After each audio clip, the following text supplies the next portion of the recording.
പ്രിയമുള്ളവരെ, മറ്റം നിത്യ സഹായ മാതാവിൻ്റെ തീർത്ഥകേന്ദ്രത്തിലെ 3-ാം ശനി ആചരണം 21/2/2026 ശനിയാഴ്ച, കനകക്കുന്നിലെ 3-ാം ശനി. ഇന്നത്തെ നിയോഗം ഗർഭസ്ഥ ശിശുക്കൾ, ബാലികാ ബാലന്മാർ, കൗമാരക്കാർ, സ്കൂൾ വിദ്യാർത്ഥികൾ എന്നിവർക്ക് വേണ്ടി പ്രത്യേകം പ്രാർത്ഥിക്കുന്നു. ജപമാല, സ്തുതി ആരാധന, വചനപ്രഘോഷണം, വിശുദ്ധ കുർബാന, നേർച്ച ഭക്ഷണം, അനുഭവ സാക്ഷ്യം, കൗൺസിലിംഗ്. ഇന്നത്തെ ശുശ്രൂഷകൾ നയിക്കുന്നത് ജീസസ് യൂത്ത് അംഗങ്ങൾ. ഏവരെയും മറ്റം നിത്യസഹായ മാതാവിൻ്റെ തീർത്ഥകേന്ദ്രത്തിലേക്ക് സ്വാഗതം ചെയ്യുന്നു. പരിശുദ്ധമ്മയുടെ തീർത്ഥകേന്ദ്രത്തിലെ ശുശ്രൂഷയ്ക്കായിട്ട് ഒരുക്കിയിരിക്കും. നമുക്കറിയാം, നമ്മുടെ ഇടവകയിലുള്ള ജീസസിലെ സഹോദരങ്ങളൊക്കെ നമ്മൾ പ്രത്യേകം നിങ്ങൾക്ക് എല്ലാവർക്കും അറിയുന്നതാണ്. അവിടെ എല്ലാവരുടെയും മിക്ക കുടുംബങ്ങളിൽ നിന്നും ദൈവവിളി സ്വീകരിച്ച് കടന്നുപോയ മക്കളുണ്ട്. ഇവിടെ നമ്മുടെ മക്കളെയൊക്കെ ഓർത്ത് പ്രാർത്ഥിക്കപ്പെടുക. ഇതുപോലെ നമ്മുടെ ഓരോരുത്തരും നമ്മുടെ കുടുംബങ്ങളിലെ പ്രാർത്ഥന ശക്തമാകുമ്പോൾ കുടുംബങ്ങളിൽ നിന്നും ദൈവവിളികൾ ഉണ്ടാകുവാനും ഈശോയ്ക്ക് വേണ്ടി ജ്വലിക്കുന്ന മക്കളായി തീരുവാനും ദൈവം ഒത്തിരി മക്കളെ നമ്മുടെ കുടുംബങ്ങളിൽ തിരഞ്ഞെടുക്കും. നമുക്ക് അവരെ പ്രത്യേകം നമ്മുടെ ശുശ്രൂഷയ്ക്ക് വേണ്ടി പ്രാർത്ഥിച്ചുകൊണ്ടിരിക്കുക. ചെയ്യുന്ന ഓരോ ശുശ്രൂഷകളിലും ദൈവത്തിന്റെ ആത്മാവ് ശക്തമായി ഇടപെട്ടുകൊണ്ട് നമുക്ക് എല്ലാവർക്കും ദൈവീക ചൈതന്യത്തിൽ നിറഞ്ഞു നിന്ന് കടന്നു പോകാൻ തക്ക രീതിയിൽ കൃപയുണ്ടാകണമേ എന്ന് ആഗ്രഹിച്ചുകൊണ്ട് നമുക്ക് അവരെ ശുശ്രൂഷയിലേക്ക് ക്ഷണിക്കാം.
കർത്താവെ, നിങ്ങൾ മക്കളെ അങ്ങിലേക്ക് പറഞ്ഞു വിടുവാൻ, അങ്ങനെ സന്ധിയിലേക്ക് പറഞ്ഞു വിടുവാൻ, അങ്ങയോട് ചേർന്ന് നിൽക്കുവാൻ, അത്താഴയോട് ചേർന്ന് നിൽക്കുവാൻ, കുർബാനയോട് ചേർന്ന് നിൽക്കുവാൻ, ആരാധനയോട് ചേർന്ന് നിൽക്കുവാൻ കർത്താവെ നിങ്ങൾ മക്കളെ കൊണ്ടിരിക്കണമേ. ഞങ്ങൾ എല്ലാ മക്കളെയും ഈശോയുടെ കരങ്ങളിലേക്ക് തരുന്നു. എല്ലാ ബാല്യമാരെയും കർത്താവെ കരങ്ങളിലേക്ക് തരികയാണ് ഈശോയെ. സന്ധ്യായത്തിലെ 1-ാം തിരുവനന്തപുരത്തെ കർത്താവ് ചെയ്യുന്നു. ഒന്നിലും സന്തോഷം തോന്നുന്നില്ല നീ പറയുന്ന ദുർദിനങ്ങളും വർഷങ്ങളും അകലിക്കും മുമ്പ് യൗവനകാലത്ത് അതിന്റെ ശിഷ്ടാവിനെ സ്മരിക്കുകയാണ്.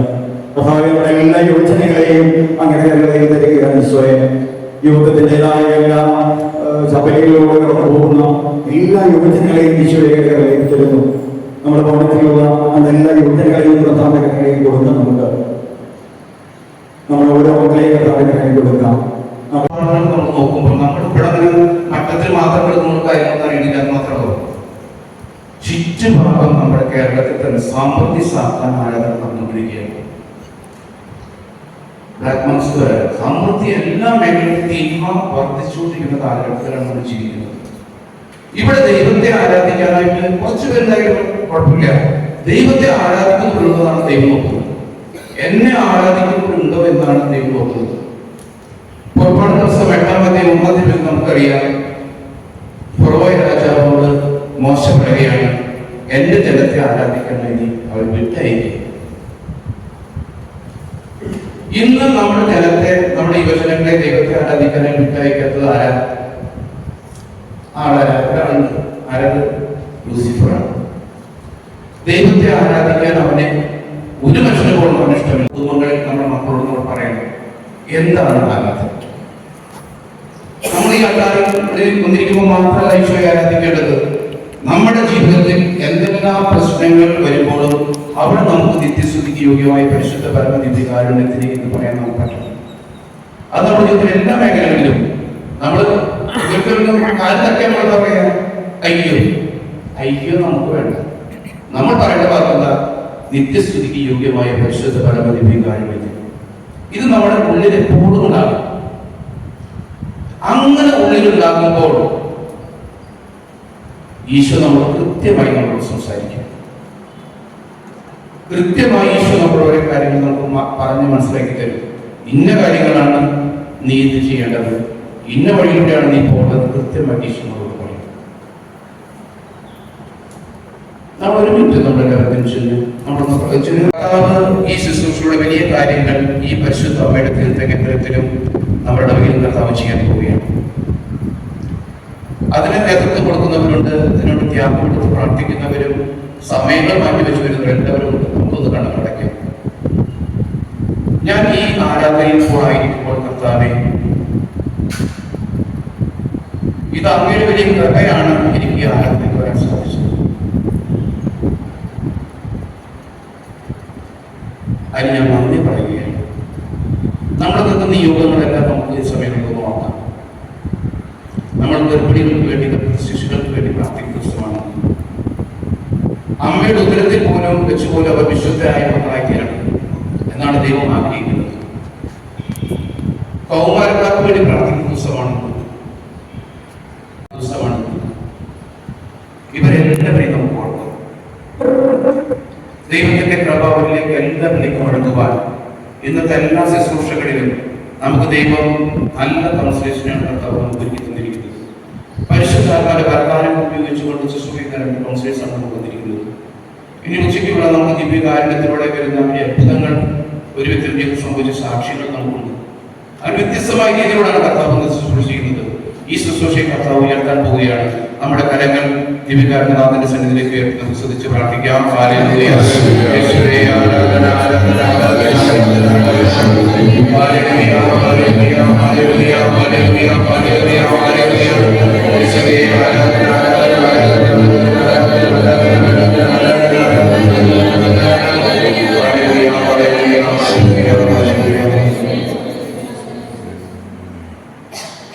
ആമേൻ. ഇരിക്കാം.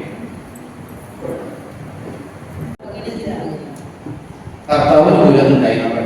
കർത്താവിന് പോലും സ്വന്തം നാട്ടിലെ ആരും പ്രവേശിച്ചു. ഞാൻ എന്റെ നാട്ടിൽ ചെയ്യണം, നമ്മൾ ചികിത്സ ചെയ്യണം. നാഥന് സമർപ്പിക്കുക. കർത്താവ് നമ്മുടെ കുടുംബത്തെ ഏറ്റെടുക്കും. അത് നമ്മുടെ ജീവിതത്തിന്റെ ശൈലിയായിട്ട് മാറണം. കർത്താവിനെ ആരാധിക്കുക. എന്ത് പ്രശ്നം വന്നാൽ കർത്താവിനെ ആരാധിക്കുക. നമ്മുടെ കുടുംബത്തെ ഓർത്ത് കർത്താവിനെ ആരാധിക്കുക. നമ്മുടെ യാത്രയിൽ കർത്താവിനെ ആരാധിക്കുക. നമ്മുടെ മനസ്സിൽ നമ്മൾ പുറത്തെ കാണണമെന്നില്ല. സ്തുതിക്ക് ആ പ്രാർത്ഥന പ്രത്യേകിച്ച് എപ്പോഴും ഉണ്ടാകും. ഞാൻ ഇപ്പോൾ ഇവിടെ വിജയാരാധന ശുശ്രൂഷായിരുന്ന ശുശ്രൂഷകളുടെ രീതിയിൽ ഇവിടെ പ്രകടിതം ചെയ്യുന്നു. അവിടുത്തെ വീണ്ടും കൂടിയാണ് ഈ വിജയാരാധന ശുശ്രൂഷ ഞാൻ ചെന്ന് കണ്ടപ്പോൾ 24 മണിക്കൂറും ദിവ്യകാരുണ്യനാഥനെ ആരാധിച്ചിരിക്കുന്ന സ്ഥലമാണ് വിജയാരാധന കേന്ദ്രം. അതിനുള്ളിൽ കടന്നപ്പോൾ തന്നെ സ്വർഗത്തിലേക്ക് കടന്നു എനിക്ക് തോന്നി. അങ്ങനത്തെ ഒരു പ്രത്യേകമായ സ്ഥലം അവിടെ ഒരുക്കിയിരിക്കുകയാണ്. 24 മണിക്കൂറും ആരാധനയ്ക്ക് അവിടെ കാണാൻ കാരണം രാത്രി പകൽ നിൽക്കാതെയുള്ള ആരാധന. അവിടെ ഞാൻ ചെന്ന് കണ്ടപ്പോൾ ഈ കാര്യം ഈ കേരളത്തിന്റെ വിവിധ ഭാഗങ്ങളിൽ നിന്ന് വിവിധ മനുഷ്യർ കടന്നു വരുന്നുണ്ട്. ഞാനൊരു സുഹൃത്തും കൂടി രാത്രി ആരാധിക്കാനായി ചെന്നു. രാത്രി 8 മണി മുതൽ രാവിലെ 5 മണി വരെയാണ് ആരാധന. നമ്മുടെ പിതാവ് തന്നെയാണ് ചെയ്യുന്നത്. പക്ഷെ ഒരു മനുഷ്യൻ പോലും ആരാധന തുടങ്ങിയിട്ടില്ല എന്നുള്ളതാണ്. സാധാരണ നമ്മളൊരു 1 മണിക്ക് കഴിഞ്ഞാൽ രാത്രി കാണാനായി. പക്ഷെ ഒരു മനുഷ്യൻ പോലും അവിടെ ഉറങ്ങിയിട്ടില്ല എന്നുള്ളതാണ് സത്യം. പക്ഷെ നമ്മൾ രാത്രി ആരാധന നടത്തി പിറ്റേ ദിവസം തിരിച്ച് നമ്മൾ വീട്ടിലേക്ക് നമുക്ക് തോന്നും നമുക്ക് പിറ്റേ ദിവസം ക്ഷീണം ഉണ്ടാവും. അത് നമുക്ക് ജോലിക്ക് പോകാൻ പറ്റും. പക്ഷെ എന്നെ സംബന്ധിച്ച് ഞാൻ എൻ്റെ അനുഭവത്തിൽ പറയുകയാണെങ്കിൽ നമ്മൾ ഡേറ്റ് ആരാധനയ്ക്ക് ഇരുന്ന് നമ്മൾ പകലിൽ എന്ത് കാര്യം ചെയ്യാൻ പോകുന്നുണ്ടോ അതിനൊക്കെ വലിയൊരു അഭിഷേകമായി കർത്താവ് മാറ്റും. കാരണം നമ്മൾ വില കൊടുത്താണ് അതിൻ്റെ ഉറക്കം, അത് നമ്മുടെ ഏറ്റവും പ്രധാനപ്പെട്ട നമുക്കറിയാം. അത് മാറ്റി വെച്ച് ഞാൻ കർത്താവിൻ്റെ കൂടെ ഇരിക്കുകയാണ്. നമ്മൾ വിശുദ്ധ ഗ്രന്ഥത്തിൽ വായിക്കുന്നുണ്ട്, കർത്താവ് രാത്രിയാമങ്ങളിൽ പിതാവിനടുത്ത് പ്രാർത്ഥിക്കാൻ മലകളിലേക്ക് പോയി. നമ്മുടെ അനുദിന ജീവിതത്തിൽ നമുക്ക് വിചാരങ്ങൾ പറഞ്ഞിരിക്കുവാൻ സാധിച്ചില്ലെങ്കിലും നമ്മുടെ നവദേവാലയത്തിലേക്ക് നമുക്ക് ചെല്ലാൻ, നമ്മുടെ ശനിയാഴ്ചകളിലെ ആരാധനയ്ക്ക് നമുക്ക് ചെല്ലാൻ കർത്താവ് നമ്മൾ സാധിക്കുന്ന സമയത്ത് നമ്മൾ ഇരിക്കുക. നമ്മുടെ യുവജനങ്ങളെ നമ്മൾ ക്ഷണിക്കുക, നമ്മുടെ കുട്ടികളെ നമ്മൾ കൊണ്ടുവരിക കൂടെ. അവർ കർത്താവിനെ അറിയട്ടെ. നമ്മുടെ കുട്ടികൾ യുവജനം കർത്താവിനെ അറിയാത്തതുകൊണ്ടാണ്. കർത്താവിനെ കൃത്യമായിട്ട് മനസ്സിലാക്കിയ ഒരു വ്യക്തി പോലും അവരെ പറ്റി വരാതിരിക്കില്ല, അവരെ കൃത്യമായിട്ട് മനസ്സിലാക്കിയിട്ടില്ല. ഞാൻ 96 കാലഘട്ടത്തിൽ എനിക്ക് ദീപികാരനാഥനുള്ള വിശ്വാസം സത്യം പറഞ്ഞിട്ടുണ്ടായിരുന്നില്ല. എനിക്ക് ഞായറാഴ്ച വരും, എൻ്റെ പത്ര സപ്പോർട്ടായിരുന്നില്ല. ജിസുവിന് ആദ്യ കാലഘട്ടത്തിൽ കടന്നു വന്നപ്പോൾ കർത്താവ് ആ ഗ്രൂപ്പിൽ ഒരു മെസ്സേജ് തരികയാണ്, എന്നോട് പോട്ട കണക്ഷൻ പോകും.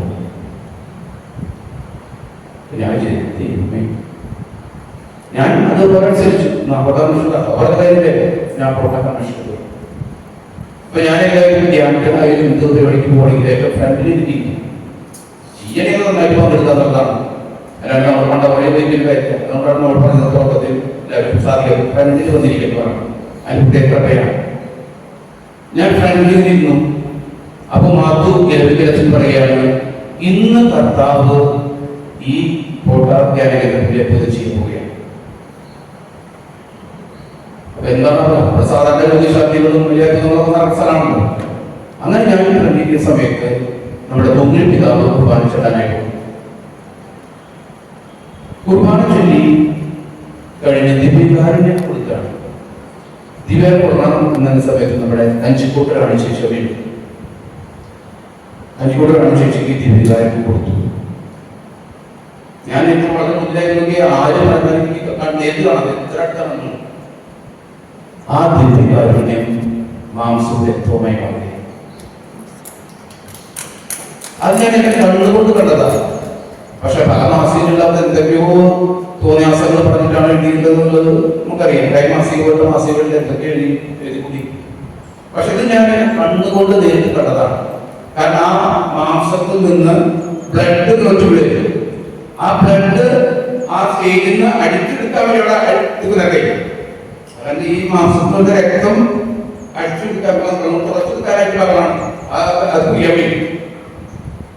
ആ ദിവ്യകാരുണ്യ അത്ഭുതം ഞാൻ കണ്ടതാണ്. അതിലൂടെയാണ് സത്യം പറഞ്ഞാൽ ഞാൻ ഈ ആരാധനയോടുള്ള ദിവ്യകാരുണ്യത്തിന്റെ വിശ്വാസം എന്റെ ശക്തിപ്പെട്ടു.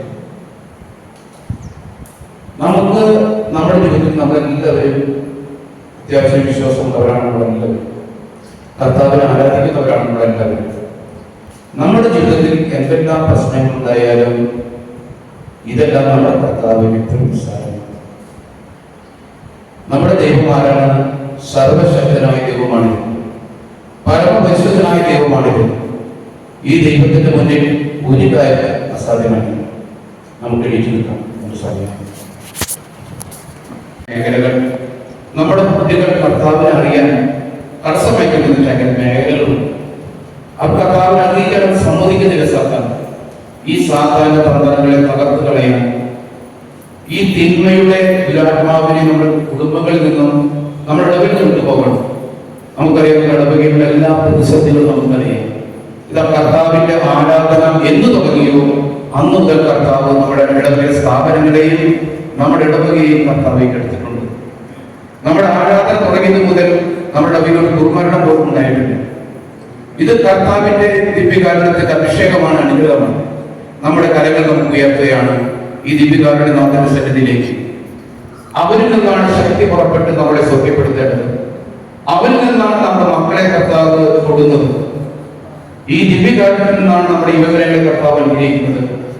പരീക്ഷയിൽ നിന്ന് നമ്മുടെ മക്കളെ അനുഗ്രഹിക്കുന്നത് ദിവ്യകാരുണ്യനാഥനാണ്. നമ്മുടെ ജോലി മേഖലകളെ അനുഗ്രഹിക്കുന്ന ദിവ്യകാരുണ്യനാഥനാണ്. നമ്മുടെ കുടുംബങ്ങളുടെ രോഗികൾ നമ്മുടെ എല്ലാവരെയും നമുക്ക് സമർപ്പിക്കാം. നമ്മുടെ പ്രിയപ്പെട്ട വികാരച്ചനെയും കൊച്ചനെയും ഇന്നിവിടെ ശുശ്രൂഷിച്ച് കടന്നു വരുന്ന എല്ലാ പ്രിയപ്പെട്ടവരെയും, കൗൺസിലിംഗ് വന്നിരിക്കുന്ന ചേച്ചിമാരെയും, വിശുദ്ധ ബലപ്പിക്കുന്ന വൈദികരെയും, നമ്മുടെ ഇന്നത്തെ സമാപന ശുശ്രൂഷകളെ ഇന്ന് പ്രത്യേകിച്ച് കയ്യൊപ്പ് പ്രാർത്ഥനയുള്ള ദിവസമാണ്. ഈ കയ്യൊപ്പ് പ്രാർത്ഥന എല്ലാ പരിശുദ്ധാത്മാവും ഏറ്റെടുക്കുക.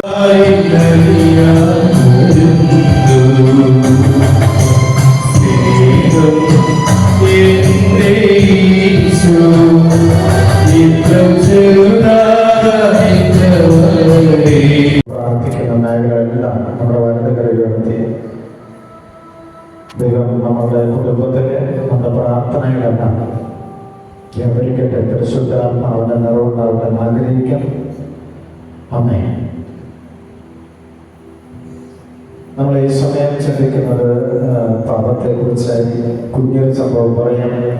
ഞാൻ ഇന്നലെ കുമ്പസാരിക്കാനായിട്ട് നമ്മുടെ പള്ളി നമ്മൾ ചിന്തിച്ച് യേശു ക്രിസ്തു അല്ലാതെ എൻ്റെ ജീവിതത്തിലെ മറ്റൊരു ദൈവം ഉണ്ടാവരുത്. നമ്മൾ പഠിച്ചു പോകുന്ന ആദ്യ കുർബാന സ്വീകരണത്തിനൊക്കെ പഠിച്ചു പോകുന്ന ദൈവകൽപ്പനകളിലെ ആദ്യത്തെ കൽപ്പനയാണ്. നിങ്ങളുടെ ചിന്ത എന്താണെന്ന് ഞാനിപ്പോ പറയാം. ഇവൻ എന്താ പറയുന്നത്? ആദ്യ കുർബാന സ്വീകരണത്തിൽ ഞങ്ങൾ ആദ്യം പഠിച്ച ദൈവകൽപ്പന പറയാനാണോ വന്നിരിക്കുന്നത്? എന്റെ മനസ്സിൽ തോന്നിയ ഒരു ചിന്ത പറഞ്ഞുകൊണ്ട് മാത്രമുള്ളൂ. നമ്മൾ പാപം ചെയ്ത് അകന്നു പോകുമ്പോൾ ഏറ്റവും കൂടുതൽ വേദനിക്കുന്നത് പൊന്നുതമ്പരാണെന്ന് മനസ്സിലാക്കുവാൻ ഈ ദേവാലയത്തില് ഇരിക്കുന്ന എല്ലാവരോടും പറയുവാനായിട്ട് ഞാൻ ആഗ്രഹിക്കുന്നു. പാപം ചെയ്ത് നമ്മൾ അകന്നു പോകുമ്പോൾ ഏറ്റവും കൂടുതൽ വേദനിക്കുന്നത് ആരാണെന്ന് എനിക്ക് വ്യക്തിപരമായി അറിയുമെന്ന് എനിക്കറിയില്ല. എന്നെ പഠിപ്പിച്ചത് പാപം ചെയ്ത് നീ അകന്നു പോകുമ്പോൾ ഏറ്റവും കൂടുതൽ വേദനിക്കുന്ന മനുഷ്യനാണ്, ദൈവമാണ് തൂങ്ങപ്പെട്ട കുരിശിന്റെ മോളിൽ കിടക്കുന്നത്. നമ്മൾക്ക് വേണ്ടി, നമ്മുടെ പാപത്തിന് വേണ്ടി, പാപത്തിന്റെ പരിഹാരത്തിന് വേണ്ടി ആണികളാൽ കുന്തത്താൽ കുത്തപ്പെട്ട് നമ്മുടെ മുന്നിൽ തൂങ്ങപ്പെട്ട കർത്താവ് പാപം ചെയ്ത് അകന്നു പോകുമ്പോൾ കുഞ്ഞു കുഞ്ഞു പാപങ്ങള് ഒരിക്കൽ വാർഷിക ധ്യാനത്തിന് നോമ്പി അമ്പൂക്കാൻ വന്നപ്പോ പറഞ്ഞത് കാര്യം ഓർക്കുന്നു. പാവർട്ടി പള്ളിയിലെ കുമ്പസാരക്കൂടിന്റെ അവിടെ വലിയ അതായത് അച്ഛനെയാണ് പറഞ്ഞത്, വലിയ മലമ്പാമ്പനെയൊക്കെ എടുത്തു വെച്ച് കുഞ്ഞു ചേരക്കുട്ടികളുടെ കഥ മാത്രമാണ് കുമ്പസാരക്കൂട്ടിൽ വന്ന് പറയാൻ. ഒരു വാർഷിക ധ്യാനത്തിന് നമ്മൾ മറ്റത്തിൽ വന്നപ്പോ പറഞ്ഞതാണ്. പാവർട്ടി പള്ളിയിൽ നിങ്ങൾ കണ്ടിട്ടുണ്ടാവും, കുമ്പസാരക്കൂട്ടിന്റെ അവിടെ വലിയ രണ്ട് വീട്. ഇത്രമാത്രം ജനങ്ങൾ പാപം ചെയ്ത് നശിച്ചു പോകുന്നുണ്ടോ എന്ന് അച്ഛൻ പറഞ്ഞതാണ് വാർഷിക ധ്യാനത്തിൽ. നമ്മുടെ ചിന്തയിലേക്ക് ഒന്ന് കൊണ്ടുവരാൻ ഈ വലിയ നോയമ്പിലെ, ഈ 50 ദിവസത്തിന്റെ നോയമ്പിലെ നമ്മൾ ചെയ്തു കൂട്ടിയ, അതിനു മുന്നേ ചെയ്തു കൂട്ടിയ കാര്യങ്ങളെല്ലാം ഏറ്റുപറയുന്ന കൂടാണ് കുമ്പസാരക്കൂട്. നമ്മൾ ചിലപ്പോഴൊക്കെ ഒന്ന് ചിന്തിച്ചിട്ടുണ്ടോ, ഇന്ന് കുമ്പസാരിക്കേണ്ട, എന്താ വെച്ചാൽ അച്ഛൻ എന്നെ അറിയുന്നതാണ്. നാളെ കുമ്പസാരിക്കാൻ വരുമ്പോൾ കൊച്ചനായിരിക്കും. അപ്പോഴും നമ്മൾ പറയും കൊച്ചന്റെ അടുത്ത് കുമ്പസാരിക്കേണ്ട, കൊച്ചന്റെ അടുത്ത് ഇന്നലെ സംസാരിച്ചു പോകും. ഞാൻ പറയും നിങ്ങള് അച്ഛനെ നോക്കണ്ട, നമ്മുടെ ദൈവമായ കർത്താവാണ് പ്രതിപുരുഷനായിട്ട് കുമ്പസാര കൂട്ടിലിരുന്ന് നമ്മുടെ പാപങ്ങൾ കേൾക്കാനായിട്ട് ഇരിക്കുന്നത്. നമുക്ക് വലതുവിധം ഉയർത്തി പ്രാർത്ഥിക്കാമോ? Hallelujah, hallelujah, hallelujah. കണ്ണുകൾ അടച്ച് ഹല്ലേലൂയ. നമ്മുടെ ചെറുപ്പം മുതല് നമ്മൾ ആഗ്രഹിക്കുന്ന, നമ്മുടെ മനസ്സിലുള്ള ചെറുപ്പം മുതലുള്ള കുഞ്ഞു പാപങ്ങൾ, മാറ്റിവെച്ച പാപങ്ങൾ നമ്മൾ മാറ്റിവെച്ചിട്ടുണ്ടാവും. കുറച്ചൊക്കെ പാപങ്ങൾ ഇന്നത് പറയണ്ട, നാളെ പറയാം, നാളെ കുമ്പസാരിക്കുമ്പോൾ പറയാന്നൊക്കെ പറഞ്ഞ് മാറ്റിവെച്ച അമ്മച്ചിമാരോട് ഒന്ന് ഓർക്കാൻ പറ്റിയെങ്കിലേ ചെറുപ്പകാലം ഓർക്കുക. ആ പാപങ്ങളൊക്കെ ഓർത്ത് കർത്താവിന്റെ കരങ്ങളിലേക്ക് കൊടുക്കാൻ പോവുകയാണ്. കണ്ണുകൾ അടയ്ക്കാം. ആരാണ് ശുശ്രൂഷ എന്ന് നോക്കണ്ട, കണ്ണുകൾ അടച്ച് കരുത്തിൽ നമുക്ക് പിടിച്ച് ഈശോയോട് കൊടുക്കാം. ഇതാണ് എന്നെ കുറിച്ച് പാപമെന്ന്. ഇത് ഏറ്റവും വലിയ പ്രധാനപ്പെട്ട ഒരു സംഭവമാണ്. അടുത്തൊരു ശുശ്രൂഷയിലേക്ക് നമ്മൾ കടന്നു പോകുമ്പോൾ ഇന്ന് ഈ ശനിയാഴ്ച ഈ ധ്യാനം അല്ലെങ്കിൽ ഈ ശുശ്രൂഷ അനുഭവമാകണമെങ്കിൽ, എനിക്ക് എൻ്റെ ഈശോയെ ഇന്ന് സ്വന്തമാക്കണമെങ്കിൽ നമ്മുടെ ഉള്ളിലുള്ള ആ ഒരു പാപത്തിന്റെ വാസന ഈശോയ്ക്ക് കൊടുക്കണം. ഈശോ വചനങ്ങൾ പറയുന്നില്ലേ, നീ ബലിയർപ്പിക്കാനായി കടന്നു വരുമ്പോ, നീ ദേവാലയത്തിലേക്ക് കടന്നു വരുമ്പോ നിന്റെ ഉള്ളില് ആരോടെങ്കിലും എന്തെങ്കിലും വിധത്തില് നീരസമുണ്ടെങ്കില്, ക്ഷമിക്കാനുണ്ടെങ്കില് ആ അവനുമായി ബന്ധപ്പെട്ട് വന്നിട്ട് വേണം ബലിയർപ്പിക്കാനെന്ന് ഈശോ വചനത്തിൽ പറഞ്ഞിരിക്കുന്നു. ആ വചനമാണ് നമ്മുടെ ഉള്ളിൽ വേണ്ടത്. നമ്മുടെ പാപങ്ങളും പാപ സാഹചര്യങ്ങളും നമ്മൾ പറയാതെ പോയ എല്ലാ കാര്യങ്ങളും നമുക്ക് ഈശോയ്ക്ക് കൊടുത്തുകൊണ്ട് ആത്മാർത്ഥതയോടെ കുഞ്ഞുങ്ങളും മക്കളും എല്ലാവരും മുതിർന്നവരും ഒക്കെ നമ്മളെ ഈശോയുടെ കരങ്ങളിലേക്ക് നമ്മുടെ പാപ സാഹചര്യങ്ങളും കൊടുക്കാൻ പറ്റാത്തതുമായ എല്ലാ കാര്യങ്ങളും കൊടുത്തുകൊണ്ട് ഒന്ന് ആത്മാർത്ഥത്തോടെ ശ്രദ്ധിക്കാമോ? വീരകരങ്ങൾ ഉയർത്തുന്നത് ശ്രദ്ധിക്കാമോ? എല്ലാവരുടെ സ്വരങ്ങളാണ്. യേശുവിനെ വിളിച്ച് പ്രാർത്ഥിക്കുന്നു. കണ്ണടച്ച് അങ്ങോട്ടും കൂടെ നോക്കുന്നു വേണ്ട, ആരെയും നോക്കണ്ട. ആ കണ്ണുകൾ അടച്ചൊന്ന് ശ്രദ്ധിച്ചേ. യേശുവേ നന്ദി, ഹല്ലേലൂയ. ദൈവമേ നന്ദി, കർത്താവേ നന്ദി പറഞ്ഞ് പ്രാർത്ഥിക്കുന്നു. പിതാവേ നന്ദി പറഞ്ഞ് പ്രാർത്ഥിക്കുന്നു. Hallelujah, hallelujah. ഈശോയെ അഭിഷേകം ചെയ്യണേ. ഞങ്ങളുടെ പാപങ്ങള് പാപ സാഹചര്യങ്ങള് എല്ലാം ഇതാ സമർപ്പിക്കുന്നു കർത്താവ്. ഈ ശുശ്രൂഷ ഈ ഒരു ദിവസം ദൈവത്തിന്റെ വലിയ ഇടപെടലുണ്ടാകുവാൻ ഞങ്ങൾ ആഗ്രഹിക്കുന്നു. അമ്മച്ചിമാർ ആഗ്രഹിക്കുന്നു, അമ്മച്ചമാർ ആഗ്രഹിക്കുന്നു, കുഞ്ഞുമക്കൾ ആഗ്രഹിക്കുന്നു, യുവജനങ്ങൾ ആഗ്രഹിക്കുന്നു, ഇതിന് നേതൃത്വം കൊടുക്കുന്നവർ ആഗ്രഹിക്കുന്നു. കർത്താവേ ഇന്ന് പോകുന്നവരെല്ലാവരും ആഗ്രഹിക്കുന്നു യേശുവിന്റെ അനുഭവം സ്വന്തമാക്കുവാൻ, പരിശുദ്ധ അമ്മയുടെ അനുഭവം സ്വന്തമാക്കുവാൻ ഇന്നത്തെ ദിവസം ഇടപെടലിനെ ഞാൻ പ്രാർത്ഥിച്ചുകൊണ്ട് ഹല്ലേലൂയ, ഹല്ലേലൂയ, ഹല്ലേലൂയ. സ്വാന്ത ബലക ബലക ബലക ബലക ബലക ബലക ബലക. ഞാൻ പിഴകൾ ചൊല്ലി എന്റെ മുഖം വാടിയ ദൈവത്തിൻ മുഖം വാടും,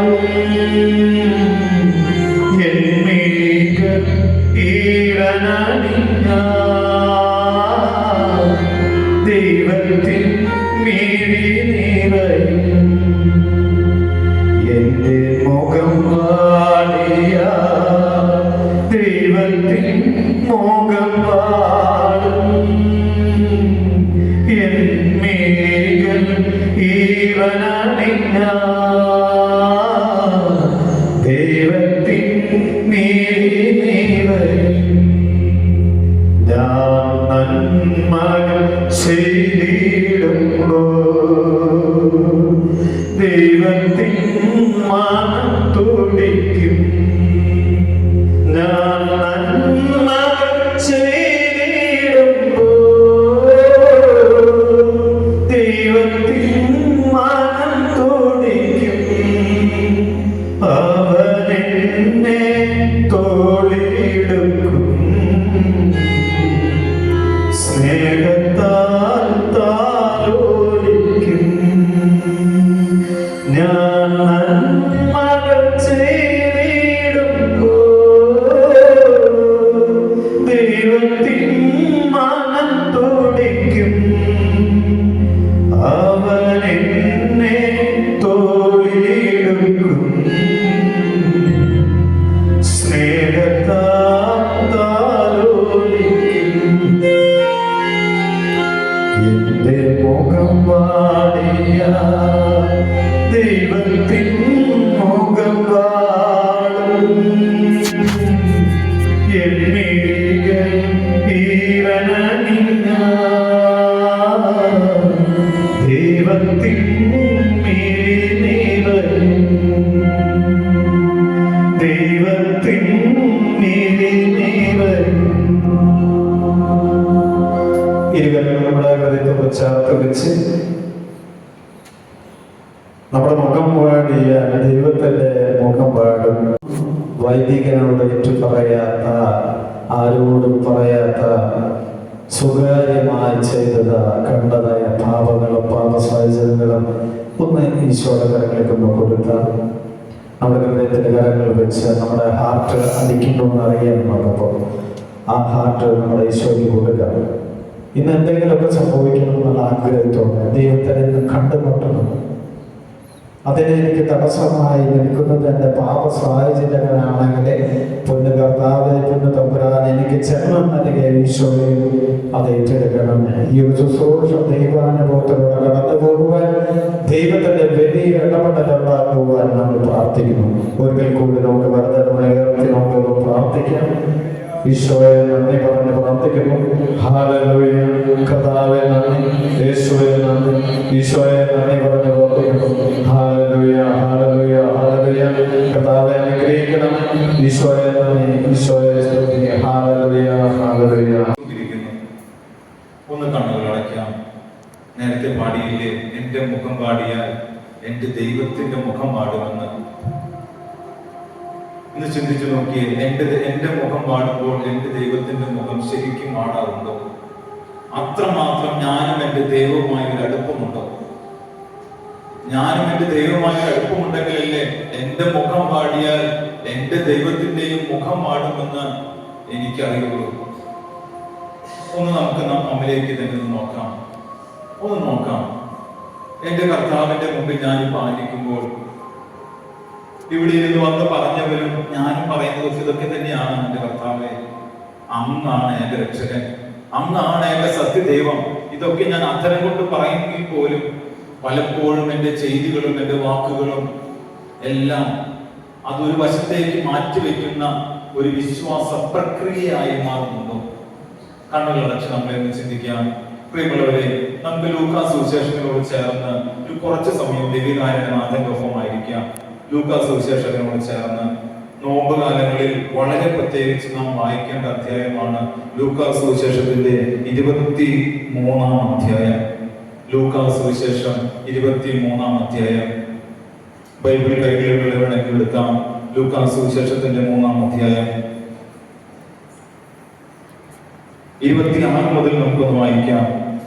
അവർ അവനെ കൊണ്ടുപോകുമ്പോൾ നാട്ടിൻ പുറത്തുനിന്ന് ആ വഴി വന്ന ശിമയോൻ എന്നൊരു കിരേനക്കാരനെ പിടിച്ചു നിർത്തി കുരിശ് ചുമലിൽ വെച്ച് യേശുവിന്റെ പുറകെ ചുമന്നു കൊണ്ടുവരാൻ നിർബന്ധിച്ചു. ഞാൻ ഇതിലെ ചില വാക്യങ്ങൾ മാത്രമാണ് വായിക്കുന്നത്. ഒരു വലിയ ജനക്കൂട്ടം കരയുകയും മുറവിളി കൂട്ടുകയും ചെയ്തിരുന്ന സ്ത്രീകളുടെ ഒരു സമൂഹവും യേശുവിന്റെ പിന്നാലെ പോയി. ഒന്ന് കണ്ണുകളടച്ച് നമുക്കൊന്ന് ചിന്തിക്കാം. ഈ സുവിശേഷത്തിലെ ഈ ഭാഗത്ത് ഇപ്പോൾ ഞാനുണ്ട്. ഈശോയുടെ പിന്നാലെ എനിക്കറിയാം, ഇതാ ക്രൂശിക്കാൻ കൊണ്ടുപോകുന്നത് എന്റെ കർത്താവിനെയാണ്. അന്നത്തെ ജനത്തിന്റെ ചിന്തയല്ല. ഞാൻ തിരിച്ചറിഞ്ഞിട്ടുണ്ട്, ഇതെന്റെ രക്ഷകനാണ്, ഇവൻ എന്റെ കർത്താവാണ്, എന്റെ ഏക സത്യദൈവമാണ്. എനിക്ക് വേണ്ടിയാണ് അവൻ പീഡകളേറ്റത് ഞാൻ തിരിച്ചറിഞ്ഞിട്ടുണ്ട്. എന്നാൽ ഇപ്പോൾ ഒന്ന് ചിന്തിച്ചു നോക്കിക്കേ, ആ കരയുകയും മുറവിളി കൂട്ടുകയും നെഞ്ചത്തടിച്ച് കരയുകയൊക്കെ ചെയ്യുന്ന ആ സ്ത്രീകളുടെയോ അല്ലെങ്കിൽ സമൂഹത്തിന്റെ കൂടെ ഞാനുണ്ടായിരുന്നെങ്കിൽ. ശിമയോൻ ഈശോയുടെ കുരിശ് താങ്ങിയിട്ടുണ്ട്. പട്ടാൾക്കാർ അവനെ വീണ്ടും അടിക്കുന്നുണ്ട്. കുരിശ് മാത്രമേ ശിമയോന്റെ കയ്യിലുള്ളൂ. ഈശോയെ അവർ പരമാവധി അടിക്കുന്നു, പരിഹസിക്കുന്നു, തുപ്പുന്നു.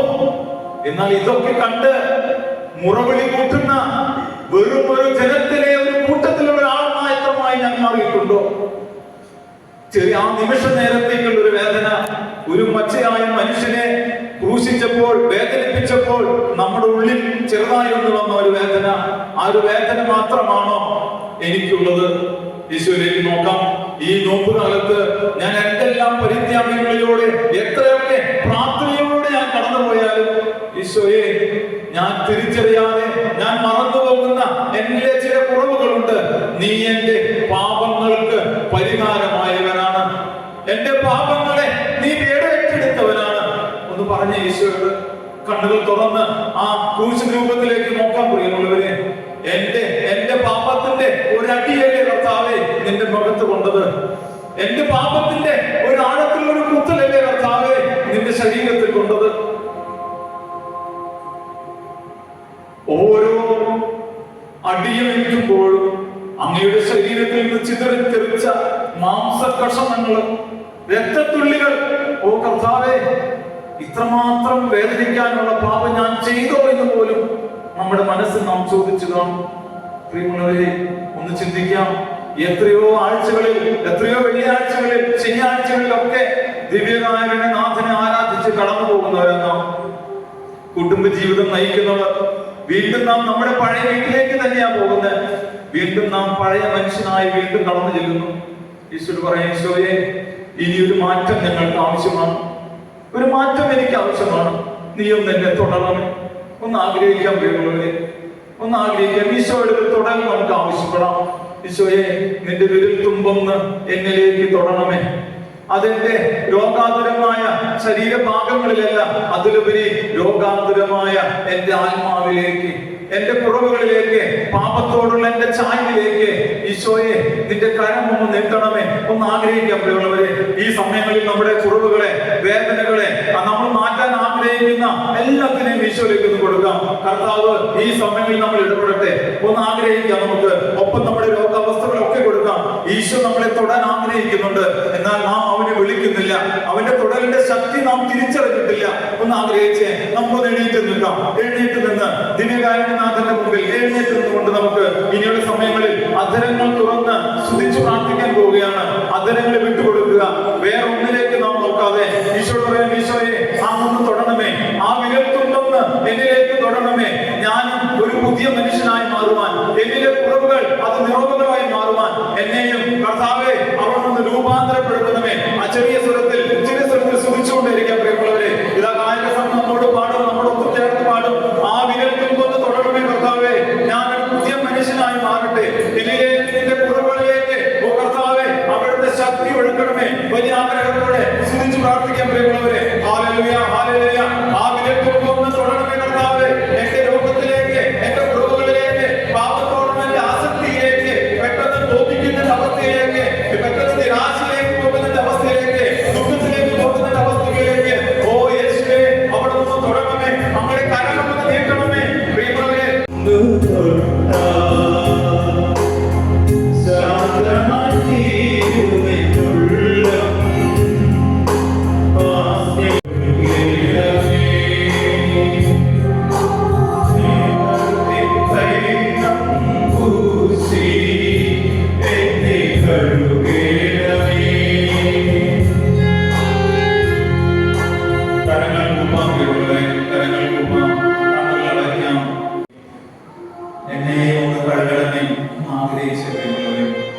നമ്മുടെ ഇന്നത്തെ ആഴ്ചയിൽ പ്രത്യേക യോഗങ്ങൾ ഒരിക്കൽ കൂടെ കൊണ്ടുവരാം. എല്ലാ ഗർഭിണികളെയും ഗർഭസ്ഥ ശിശുക്കളെയും നമുക്ക് പ്രാർത്ഥിക്കാം. പ്രിയപ്പെട്ട അമ്മമാരെ, അസുഖങ്ങളുടെ മേലെ യേശുവിന്റെ ആത്മാവ് തൊടുന്ന സമയമാണ്. നിങ്ങൾ നിങ്ങളുടെ ഉത്തരത്തിൽ കൈകൾ വെച്ച് പ്രാർത്ഥിക്കുക. ഗർഭാശയ സംബന്ധമായ അസുഖങ്ങൾ ഈ സമയങ്ങളിൽ ഈശോ സൗഖ്യപ്പെടുത്തുന്നു. Hallelujah, hallelujah. സ്തുതിച്ച് പ്രാർത്ഥിച്ചുകൊണ്ടിരിക്കുക, സ്തുതിച്ച് പ്രാർത്ഥിച്ചുകൊണ്ടിരിക്കുക, സ്തുതിച്ച് പ്രാർത്ഥിച്ചുകൊണ്ടിരിക്കുക. യൂറിനറി ഇൻഫെക്ഷൻ എന്ന ഒരു പ്രത്യേക സന്ദേശം യേശു തരുന്നു. മൂത്രത്തിൽ കൊഴുപ്പുള്ള വ്യക്തികളെ ഈ സമയങ്ങളിൽ ഈശോ തൊടുന്നു. Hallelujah, hallelujah. വിട്ടുകൊടുത്ത് പ്രാർത്ഥിക്കുക, വിട്ടുകൊടുത്ത് പ്രാർത്ഥിക്കുക.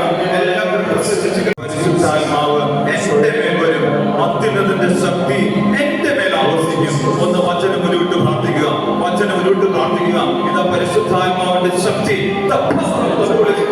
ഈ സമയങ്ങളിൽ നമ്മൾ വ്യാപരിക്കുകയാണ്. നമ്മൾ വ്യാപരിക്കുന്നു. നമ്മുടെ കുറവുകളിൽ, നമ്മുടെ ബലഹീനതകളിൽ ആത്മാവിന്റെ ശക്തി പരിശുദ്ധാത്മാവ് എന്റെ മേൽ വരും, അത്യുന്നതന്റെ ശക്തി എന്റെ മേൽ ആവസിക്കും. ആമേൻ, ആമേൻ. ആത്മാവിന്റെ ശക്തി എന്നിൽ വ്യാപരിക്കട്ടെ. ഭാഷ പരത്തിൽ ശ്രദ്ധിക്കുക, ഭാഷ പരത്തിൽ ശ്രദ്ധിക്കുക.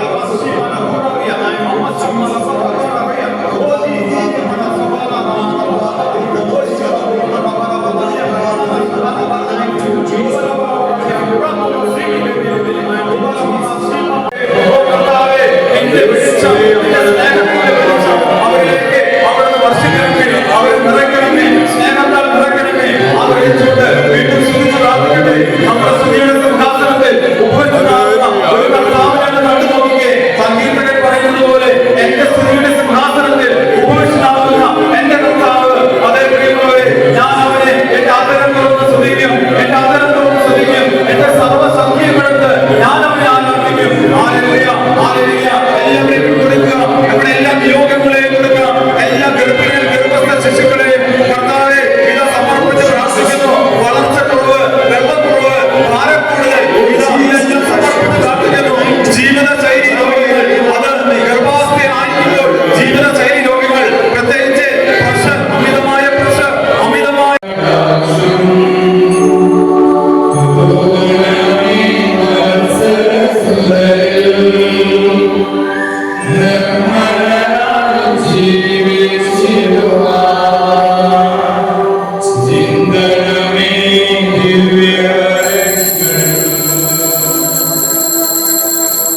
ഈശോ മിശിഹായിക്ക് സ്തുതിയായിരിക്കട്ടെ. കണ്ണുകളടയ്ക്കാം, കേൾക്കുക. നമ്മുടെ വ്യക്തിപരമായ എല്ലാ നിയോഗങ്ങളും പ്രാർത്ഥനകളും പരിശുദ്ധാത്മാ വഴി വിശുദ്ധ വഴി ഈശോയ്ക്ക് നമുക്ക് സമർപ്പിക്കാം.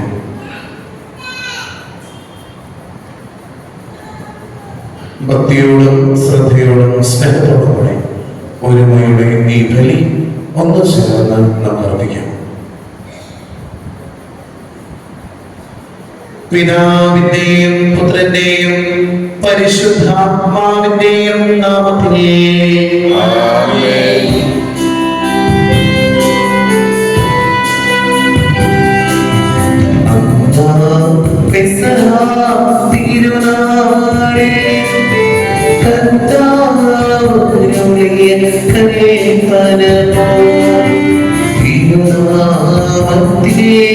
ചേർന്നീല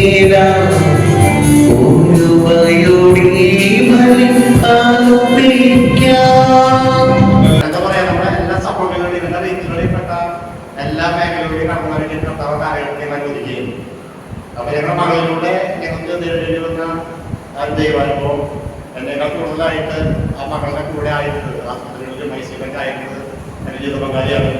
ഞങ്ങളുടെ സമയങ്ങളിൽ പകുതി വന്ന മാതിരി ആരാധനയ്ക്കും അങ്ങനെ പരമാവധി അങ്ങനെ മാറ്റിയിട്ട് ചെയ്യും. നമുക്ക് ആണുങ്ങൾക്കുള്ള പ്രവേശനമില്ല. അപ്പൊ ആ ഒരു ജീവിതാനുഭവങ്ങൾ എന്റെ ജീവിത പങ്കാളികളോട് പങ്കുവയ്ക്കുന്നതായിരുന്നു. എല്ലാവരും ഉറങ്ങാൻ പോവാണോ? ഭക്ഷണം കഴിച്ചിട്ട് ഉറങ്ങണം.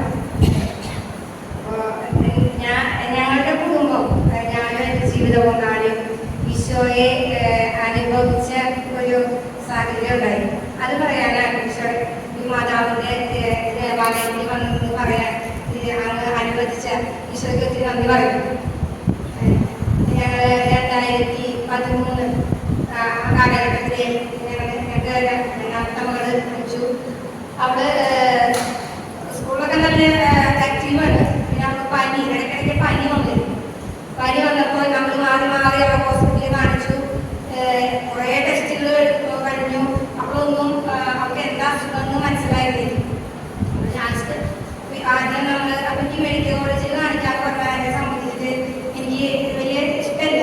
അവിടെ നമ്മളെ മെഡിക്കൽ കോളേജിൽ പോയി നമ്മൾ നോക്കില്ല, അങ്ങനെയൊക്കെ ചിന്തയാണ്, തെറ്റായ ചിന്തയാണ്. നമുക്ക് എല്ലാവർക്കും ഉണ്ടാവില്ല, എല്ലാ സംബന്ധിച്ച് ശരിയാണില്ല. അപ്പോൾ അവൾ ആദ്യം അടിച്ചത് ജൂബിലി മിഷനിലാണ്. അപ്പൊ ഞാൻ തനിച്ച് പോയിട്ടോ. അപ്പൊ അവിടെ അവരുടെ ചെയ്തിന്റെ അവിടെ ഓരോ കടകളുണ്ട്. അപ്പൊ ഡോക്ടർ പരിശോധിച്ച് പറഞ്ഞു ഇതൊന്ന് ടെസ്റ്റ് ചെയ്യണം. അപ്പോൾ അവര് ബില്ല് അടയ്ക്കാൻ വേണ്ടി ഓപ്പറേഷൻ ബില്ല് അടയ്ക്കാൻ വേണ്ടി തന്നപ്പോൾ ഞാൻ പറഞ്ഞു എൻ്റെ കൂടെ ആരുമില്ല, പിന്നെ അവർക്ക് ഇത് തീരെ അല്ലെങ്കിൽ ഒന്നും ചെയ്യേണ്ട ആവശ്യമില്ല, എൻ്റെ ഇതിൽ അത്ര വലിയ അസുഖങ്ങളൊന്നും ഇല്ല എന്ന് ഞാൻ അവരോട് പറഞ്ഞു. ഞാൻ എന്നാ വന്ന് ബില്ല് അടയ്ക്കാതെ തിരിച്ചു പോകുന്നു, വേണ്ട ഇത് ചെയ്യണ്ട, ഞാൻ അടിച്ചു പോകുമ്പോൾ തിരിച്ചു പോകുന്നു. അവിടെ വന്ന് വീണ്ടും പനി മാറുന്നില്ല. പിന്നെ ഇവിടെ ജില്ലാ ആശുപത്രിയിൽ കാണിച്ചു. അപ്പോൾ അവർ മെഡിക്കൽ കോളേജിലൊക്കെ അത് കഴിഞ്ഞ് വീണ്ടും അവിടെ നോക്കിയുള്ള പ്രൊഫസർ ഡോക്ടർ ജോണി വിൻസെന്റ് സാറിന്റെ ചുങ്കത്തിന്റെ അവിടെ തൃശ്ശൂർ അവിടെ വീട്ടിൽ കൊണ്ടുപോയി കാണിച്ചു. അപ്പൊ ആ ഡോക്ടറും പരിശോധിച്ചു, ടെസ്റ്റുകൾ കോവിഡ് എഴുതി. ആ റിസൾട്ട് മേടിക്കാൻ വേണ്ടിയിട്ട് എന്നോട് വരണ്ടെന്ന് പറഞ്ഞു. മോള് വരണ്ട, ഹസ്ബൻഡ് വന്ന് റിസൾട്ട് മേടിച്ചിനെ കാണിച്ചാൽ വരുന്നു. അങ്ങനെ അവിടെ നിന്നും റിസൾട്ട് വാങ്ങിച്ച് കൊണ്ടുപോയി ഡോക്ടറെ കാണിച്ചപ്പോൾ ആ ഡോക്ടറും വീണ്ടും മെഡിക്കൽ കോളേജിലേക്ക് എഴുതി. ഇപ്പൊ ഞങ്ങൾക്ക് അതൊരു കുഞ്ഞു മെഡിക്കൽ കോളേജിൽ പോകണം. അപ്പോൾ എനിക്ക് തോന്നി വീണ്ടും ഇവിടെ ചൂണ്ടലിരിക്കുന്ന ജോസ് ഡോക്ടറെ കാണിച്ചു. പിന്നെ വേറൊരു ഡോക്ടറിനെയും കാണിച്ചു. അപ്പൊ അവരൊക്കെ മെഡിക്കൽ കോളേജിൽ എഴുതുമ്പോൾ ഞാൻ എന്തിനാ എല്ലാവരും മെഡിക്കൽ കോളേജിലേക്ക് എഴുതിയിരുന്നേ. അപ്പൊ ഇവരുടെ സ്കൂളിലെ ടീച്ചർമാരെ വിളിച്ചു തുടങ്ങി. അവരുടെ റിസൾട്ടുകളൊന്ന് കാണിക്കും, ഞങ്ങളുടെ ഒന്ന് കാണിക്കും, ടീച്ചർക്ക് കുറച്ച് പേര് അറിയാമെന്ന് പറഞ്ഞു. അപ്പൊ ആ ടീച്ചർ പറഞ്ഞു അവിടെ അമൃതയ്ക്ക് കൊടുക്കുക. അപ്പൊ ഞാൻ ടീച്ചറോട് ചോദിച്ചു, ഇത്ര വലിയ അസുഖം ഒരു പനിയെ സംബന്ധിച്ചിട്ട് ഇവൾക്ക് ഉണ്ടോ എന്നാണ് ഞാൻ ചോദിച്ചത്. അങ്ങനെ വീണ്ടും ഞങ്ങൾ എന്തായാലും വേണ്ടി ഞാൻ മെഡിക്കൽ കോളേജിൽ കാണിക്കാം എന്ന് പോയി. അവിടെ ചെന്നു. പരിശുദ്ധ അമ്മ നമ്മളെ ഇവിടെ വന്നിരിക്കുമ്പോൾ എനിക്ക് സന്തോഷമാണ്. നമ്മളെ കൈകടിയില്ല. ഏത് സാഹചര്യത്തിലും പരിശുദ്ധ അമ്മ നമ്മളോട് കൂടെ ഉണ്ടായിരിക്കും. നമുക്ക് മാധ്യസ്ഥം യാത്ര ചെയ്യാം. അപ്പൊ എനിക്ക് മെഡിക്കൽ കോളേജിൽ പോയിട്ട് പരിചയം. അപ്പൊ അവിടെ ഒരു ചേച്ചി അവളായിരിക്കും പിന്നെ ഒരു ചേച്ചിയോട് പറഞ്ഞു, മോളെ നീ ആ ഡോക്ടറെ കാണിച്ചാൽ മതി. അപ്പൊ ഇത് ചെറുപ്പം ഡോക്ടറാണ്. അപ്പൊ ഞാൻ ഇങ്ങനെ എന്റെ മനസ്സിൽ ഇങ്ങനെ പറയാണ്, ഈ ചെറിയ ഡോക്ടറെ കാണിച്ചിട്ട് എന്ത് മനസ്സിലാവാനാ, ഇതൊക്കെ പഠിക്കണം, അതായിരിക്കും പ്രായമുള്ള ഡോക്ടർമാരെ കാണിച്ചിട്ടൊരു കാര്യമാണ്.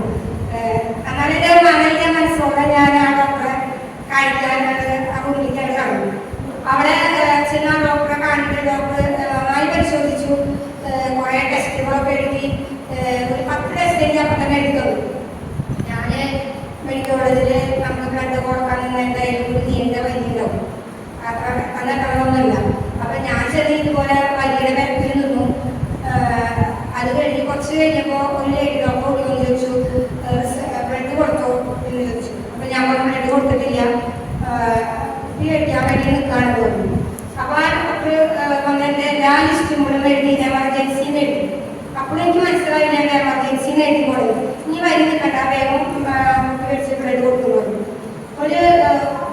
അപ്പൊ കുറച്ച് ദിവസം കഴിഞ്ഞിട്ടുള്ള ടെസ്റ്റുകളുണ്ട്, 1.5 മണിക്കൂർ കഴിഞ്ഞിട്ടുള്ള ടെസ്റ്റുകളുണ്ട്, വലിയ 3-4 ടെസ്റ്റുകൾ, ഒരു 1.5 മണിക്കൂർ 2 മണിക്കൂറൊക്കെ വെച്ചിട്ടുള്ള ടെസ്റ്റുകൾ, അതിന്റെ റിസൾട്ടുകൾ വന്നു. അപ്പൊ എന്നോട് ചോദിച്ചു, ഹസ്ബൻഡ് വന്നിട്ടുണ്ടോ ചോദിച്ചു. അപ്പൊ ഹസ്ബൻഡ് വന്നിട്ടില്ല എന്ന് പറഞ്ഞു. അപ്പൊ നാട്ടിലില്ലേ ചോദിച്ചു, പോവാന്ന് പറഞ്ഞു. അപ്പൊ ഹസ്ബൻഡിന്റെ ബാഗ് തന്നെ വിളിക്ക് എന്ന് പറഞ്ഞു. അപ്പൊ വിളിച്ചു, ആള് വന്നു. എന്റെ അമ്മയും ചേട്ടന്റെ അമ്മയും 2 അമ്മമാരാണ് എന്റെ കൂടെ കാര്യം. എന്റെ ഡോക്ടറുടെ മുന്നിലേക്ക് ഞാൻ വിളിച്ചു. അപ്പൊ ഞാനും പ്രതീക്ഷിക്കുന്നു എന്താണാവോ എന്ന് ഞാനും കരുതി. അങ്ങനെ ഡോക്ടർ ഞങ്ങളോട് റിസൾട്ട് പറയാണ് അവർക്ക് ബ്ലഡ് ക്യാൻസർ ആണ്. ആ സമയങ്ങളിൽ ഞാൻ ഈശോയോട് പറഞ്ഞു, ഈശോയെ ഇത്ര വല്ലാത്തത്, ഇത്ര വലുത് ഞങ്ങളുടെ ജീവിതത്തിലേക്ക് ഇങ്ങനെ അനുവദിച്ചോ. അപ്പൊ എന്നോട് ഹസ്ബൻഡ് എന്നോട് പറഞ്ഞു, നീ കരയരുത്. അപ്പൊ ഒരു അമ്മയെ സംബന്ധിച്ച് നോക്കുമ്പോ ഒരു അമ്മ ഒരു കൊച്ചിന്റെ ഈ അസുഖം കേട്ട് കഴിഞ്ഞാൽ ആരുടെയും കണ്ണ് നിറഞ്ഞു പോകും, കരയാതിരിക്കാൻ പറ്റില്ല. അപ്പൊ ഞാൻ അപ്പൊ ഡോക്ടർക്ക് ഞങ്ങളോട് പറയാനും ഭയങ്കര വിഷമത്തോടു കൂടിയാണ് ഡോക്ടർ ഞങ്ങളോട് പറഞ്ഞത്. അപ്പൊ ഡോക്ടർ ഇങ്ങനെ പറഞ്ഞു, 2013 മാർച്ച് 8-ാം തീയതി ഡോക്ടർ പറഞ്ഞു, ഇനി നിങ്ങളുടെ മകള് അവ കൂടി 3 ദിവസമാണ് ജീവിച്ചിരിക്കുള്ളത്. അപ്പൊ നിങ്ങളിപ്പോ തന്നെ ആശുപത്രിയിൽ കൊണ്ടുപോകണം. അതൊരു ശനിയാഴ്ചയായിരുന്നു.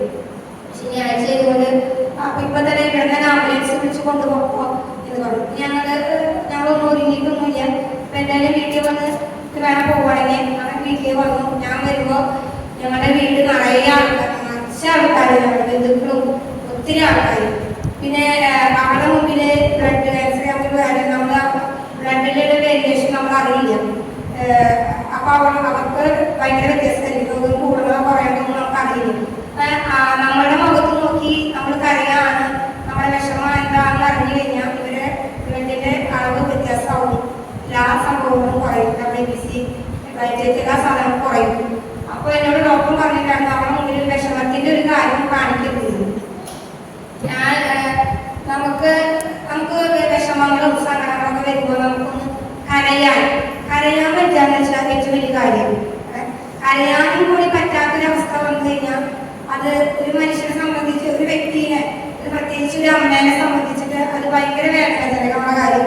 എന്റെ മോള് വന്നിട്ട് അമ്മയ്ക്ക് എന്ത് വലിയ വിഷമമുണ്ട്, അമ്മയ്ക്ക് വിഷമമൊന്നുമില്ല, നമുക്ക് വേറൊരു ആശുപത്രിയിലേക്ക് പോകാം, നമ്മൾ ഇന്ന് രാത്രി നമ്മൾ അവിടെ പോകും എന്ന് പറഞ്ഞു. അവിടെ ചെന്ന് കഴിഞ്ഞാൽ ഞങ്ങളങ്ങനെ ട്രെയിനിൽ പോയി, ആംബുലൻസിലൊന്നും പോയില്ല, ട്രെയിനിൽ പോയി.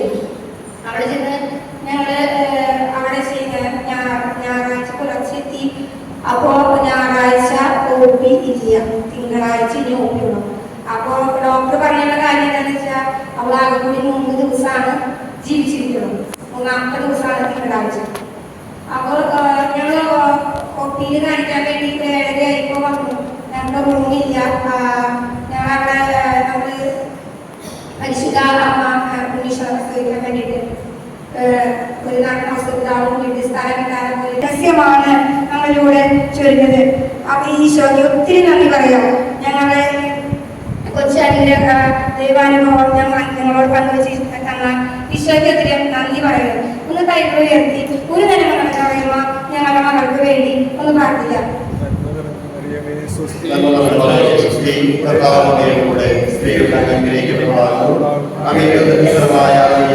അനുഗ്രഹിക്കപ്പെട്ടവളാകുന്നു. പരിശുദ്ധ മറിയമേ തമ്പുരാന്റെ അമ്മേ, പാപികളായ ഞങ്ങൾക്ക് വേണ്ടി നമ്മുടെ സമയത്ത് തമ്പുരാനോട് അപേക്ഷിച്ചുകൊള്ളണമേ. ആമേൻ. പ്രത്യേകമായി നമ്മൾ പ്രാർത്ഥിക്കുന്ന വിഷയം ഗർഭസ്ഥ ശിശുക്കള് കുഞ്ഞുമക്കൾക്കൊക്കെ വേണ്ടിയിട്ടാണ്. അപ്പൊ നമുക്കറിയാതെ വെന്റിലേറ്ററിലും ഐസിയുവിലും കഴിയുന്ന അനേകം കുഞ്ഞുമക്കളുണ്ട്. അപ്പൊ നമ്മൾ പ്രാർത്ഥനകളൊക്കെ പോലെ ഓർക്കണം. ജീവന് വേണ്ടി മരണത്തോട് മല്ലടിക്കുന്ന കുഞ്ഞുമക്കൾ ഒന്നും അറിയുന്നില്ല, പക്ഷെ ഒരുപാട് വേദനകളിലൂടെ കടന്നു വന്ന അനേകം മക്കളുണ്ട്. അപ്പൊ നമുക്ക് നൽകപ്പെടുന്ന ഈ ഒരു സൗഭാഗ്യം കർത്താവിനോട് നന്ദി പറയാൻ നമുക്ക് സമയം കണ്ടെത്തും. എല്ലാ കാര്യങ്ങളും നമുക്ക് പ്രകാശിപ്പിക്കാൻ നമ്മൾ പഠിക്കുക, പരിശീലിക്കുക. ആമേൻ. മേഖലയായിട്ട് നമ്മുടെ തിരുവതയും വിവിധ മേഖലകളിൽ കർത്താവിനെ പ്രഘോഷിക്കുന്ന യുവജനങ്ങളുടെയും കുട്ടികളുടെയും ഫാമിലീസിൽ നമ്മുടെ KPS കുട്ടികളിൽ എല്ലാവർക്കും ഓടി നടന്ന് കർത്താവിനെ കൊടുക്കുന്ന വ്യക്തിയാണ് നമ്മുടെ ജോഷിട്ടൻ. ഈ ജോലി നടന്ന ശേഷം ലീവ് എടുത്ത് നടന്ന ദിവസങ്ങളാണ് ജോലി ചെയ്യുന്ന അദ്ദേഹം. അവിടുത്തെ ജോലി ശേഷം ലീവ് എടുത്തിട്ടാണ് അദ്ദേഹം വന്നത്. നമുക്ക് നേരത്തെ പ്രതിയാണ് വന്നത്. നമുക്ക് വലിയ സ്നേഹം കൈകളുടെ അടിച്ചുകൊണ്ട് ജോഷിട്ടൻ ചെറുപ്പക്കാരാണ്. നമുക്ക് ഈ അത് തെറ്റിദ്ധരിക്കാൻ ചിലപ്പോ ഫോർ ദ യൂത്ത് ആണ് എന്ന് പറയുന്നത്. ടെക്നിക്കലി യൂത്ത് മിനിസ്ട്രി അല്ല, അത് ഫോർ ദ യൂത്ത് ആണ്. യൂത്തിന് വേണ്ടി പ്രവർത്തിക്കുക, യൂത്തിനെ കൊണ്ടുവരാൻ വേണ്ടി പ്രവർത്തിക്കുക, അതാണ് അതിന്റെ ടെക്നിക്കലി അതിന്റെ വേർഡ്. അപ്പൊ അതുകൊണ്ട് ചിലപ്പോൾ പലരും നിങ്ങളൊക്കെ കലവന്മാരായിട്ട് അതല്ല. ഞാൻ എത്രയോ പ്രാവശ്യം ഈ ഭാഗത്ത് വന്നിട്ടുണ്ട്. നിങ്ങൾ പക്ഷെ പലരും അറിയാം മേരി ചേച്ചി.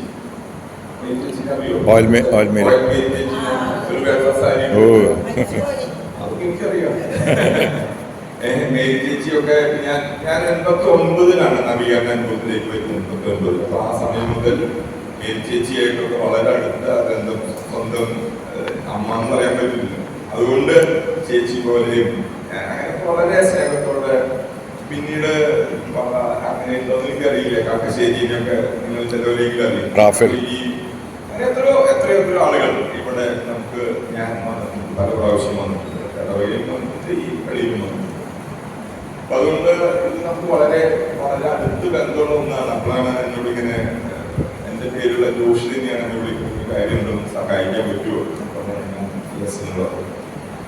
ഇവിടെ വലിയ വലിയ ആളുകളാണ് വരാറ്. അപ്പൊ അതുകൊണ്ട് ഞാൻ പറഞ്ഞു, ഞാൻ വന്നിട്ട് പ്രശ്നമാവോ?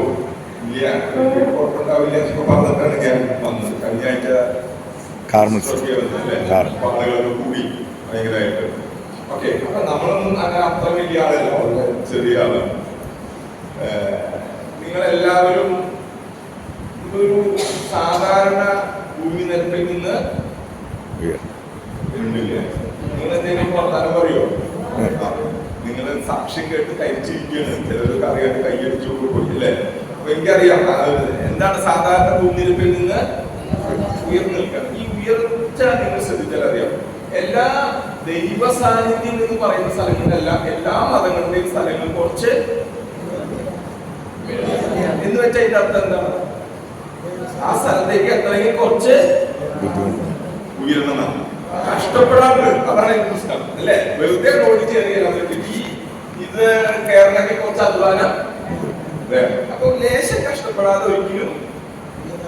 അതാണ് എപ്പോഴും നിങ്ങൾ കാണുന്ന മലയാളിമാർ, കുരിശുമാർ. ഞങ്ങൾ കുറച്ച് പോയാൽ കനകമല, പിന്നെ അങ്ങനെ അങ്ങനെ ഹിന്ദുക്കളുടെ നോക്കിയാൽ ശബരിമല അല്ലേ, കുറച്ച് ഉയർന്നതാണ്. പഴനി അല്ലേ, ഇനി അങ്ങ് ചൈനയിൽ ബോർഡറിലുണ്ട്. അവരൊക്കെ പോകുന്ന സ്ഥലം എല്ലാം കുറച്ച് മുകളിലാണ്. അപ്പൊ തീർച്ചയായും ഈ കുന്നിന്റെ മുകളിൽ ഇരിക്കുമ്പോൾ അതൊരു വലിയ ഒരു അനുഭവമാണ് അല്ലെ, ഒരു കാറ്റും അതുകൊണ്ട് ഉറക്കം വരുമോ ഇല്ലേ? അപ്പൊ അതൊക്കെ ഉണ്ട്. അപ്പൊ നിങ്ങള് ഭക്ഷണം കഴിച്ചല്ലേ? ഞാൻ കഴിച്ചില്ല. എന്തായാലും ഞാൻ ഉപസിക്കാന്ന് ചോദിച്ചു, നിങ്ങളുടെ കൂടെ ഇരിക്കല്ലേ, ഞാൻ ഭക്ഷണം വേണ്ടെന്ന് ചോദിച്ചു. കഞ്ഞിയൊക്കെ തരാന്ന് പറഞ്ഞിട്ട് വേണ്ടെന്ന് പറഞ്ഞു. അപ്പൊ ഞാൻ രണ്ട് ചെറിയ കാര്യങ്ങളാണ് നിങ്ങളായിട്ട് ഞാൻ പറയാൻ ആഗ്രഹിക്കുന്നത്. ഒന്ന്, കുറെ വർഷങ്ങൾക്ക് മുമ്പ്, കുറെ വർഷം ഞാൻ ഏതാണ്ട് ഒരു 10-23 വർഷം മുമ്പ് ഞാൻ പാരീസിൽ പോയി. പാരീസ്, യൂറോപ്പിൽ പോയി, ഗർഭസ്ഥ ശിശുക്കളുമായി ബന്ധപ്പെട്ട്. അപ്പൊ അതുകൊണ്ട് ഞാൻ ആ ഒരു ആശയം പറഞ്ഞു പോവാന്ന് വരുന്നത്. സോറി, ഒരു മണിക്കൂർ. ഓക്കെ. ജർമ്മനിയുടെ പുസ്തകത്തിൽ 1-ാം അധ്യായം ഒരു അനാഥ ബൈബിൾ ഇരിക്കുന്നു. ഒന്നാം അധ്യായം 4 മുതലുള്ള വാക്യങ്ങളും വായിക്കാവൂ. 4 അതിന്റെ ആശയം ഞാൻ പറഞ്ഞുതരാം. നിങ്ങൾക്കും ഒരു ഇതായിക്കോട്ടെ എന്ന് വെച്ചിട്ടാണ്. അതിനോട് അരുളി ചെയ്തു, ഓരോ കുഞ്ഞും ദൈവത്തിൻ്റെതാണ്. അത് പറയാൻ വേണ്ടിയാണ്. അപ്പൊ ഈ കുഞ്ഞും ഞാനും നിങ്ങളും വേണ്ടില്ലേ ദൈവത്തിന്റെ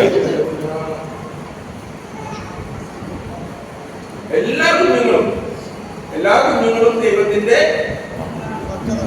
എന്നിട്ട് അതിനെന്താ പറഞ്ഞേ? ബാക്കിയുള്ള ഭാഗം അറിയുന്നവരാണ് ഈശോ. ദൈവം നമ്മളെ ഓരോരുത്തരും അറിയുന്നവരാണ്. പലപ്പോഴും പലപ്പോഴും ചെറിയ ജീവിതത്തിൽ ചില കൃത്യതകൾ ഉണ്ടാകുമ്പോൾ ഏറ്റവും കൂടുതൽ നമ്മൾ തള്ളി പറയുന്നതാണ് മറ്റുള്ളവരൊക്കെ നീ മനസ്സിലാക്കി എന്നെ മാത്രം. പക്ഷെ അങ്ങനെയല്ല, എന്നെയും അറിയും മനസ്സിലാക്കുന്നത്.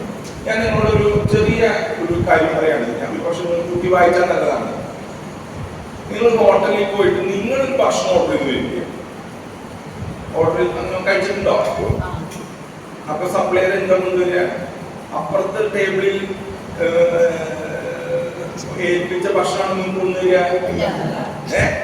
നിങ്ങളെ ബിരിയാണിയാണ് ഏൽപ്പിച്ചത്, കൊണ്ടുവന്നത് നാടൻ ചോറും ചമ്മന്തി. നിങ്ങൾ സ്വീകരിക്കുവോ? നിങ്ങൾ എന്ത് പറയും? ഇത് അതിനേക്കാൾ ഈ നാടൻ ചോറിനേക്കാൾ വിലയുണ്ട് ബിരിയാണിക്ക്. കുഴിമന്തിക്ക് കുഴികുത്തി മന്തിയായാൽ ഇപ്പൊ മാറി അല്ലേ? ആ സാധനം കൊണ്ടുവന്നാല് ഞങ്ങൾ കഴിക്കുന്നത് ഞങ്ങളുടെ ഓർമ്മല്ലേ? ഇല്ലേ? നിങ്ങൾ അപ്പുറത്തെ കഞ്ഞി കുടിക്കണമെന്ന് സങ്കടം കാണോ? എപ്പോഴാണ് നമ്മള് സങ്കടപ്പെടുക? നമ്മൾ കഞ്ഞി കുടിക്കുകയും അപ്പുറത്തെ ആളുകൾ കുഴിമന്തിയും കഴിച്ചാൽ നമുക്കൊരു, അതായത് ജീവിതത്തിൽ വലിയ ചിന്തകൾ പറഞ്ഞതാണ്. വിളമ്പ് ചെയ്ത് കഴിക്കാൻ നമുക്ക് സാധിക്കുന്നുണ്ടോ? ദൈവം നമ്മുടെ മുന്നിൽ വിളമ്പിയത് കഴിക്കാം. പലപ്പോഴും നമുക്കിഷ്ടം നമ്മുടെ മുന്നിൽ വിളമ്പിയതല്ല, അപ്പുറത്ത് മറ്റേ പ്ലേറ്റിലെ ഭക്ഷണമാണ്. അതാണ് നമ്മുടെ സങ്കടം. നമ്മുടെ ഏറ്റവും വലിയ നിരാശയുടെ കാരണം അതാണ്. ആ പ്ലേറ്റ് എന്താ കിടക്കുന്നത് നമ്മൾ കാണുമ്പോൾ തന്നെ നമുക്കൊരു പുച്ഛം. ഞാൻ പറയുന്നത് ജീവിതത്തിൽ പ്ലേറ്റ് ഓർഡർ ചെയ്തത് ദൈവമാണെന്ന് തോന്നൽ നമുക്കുണ്ടായാൽ നമ്മുടെ പല പ്രശ്നത്തിനും പരിഹാരമായി.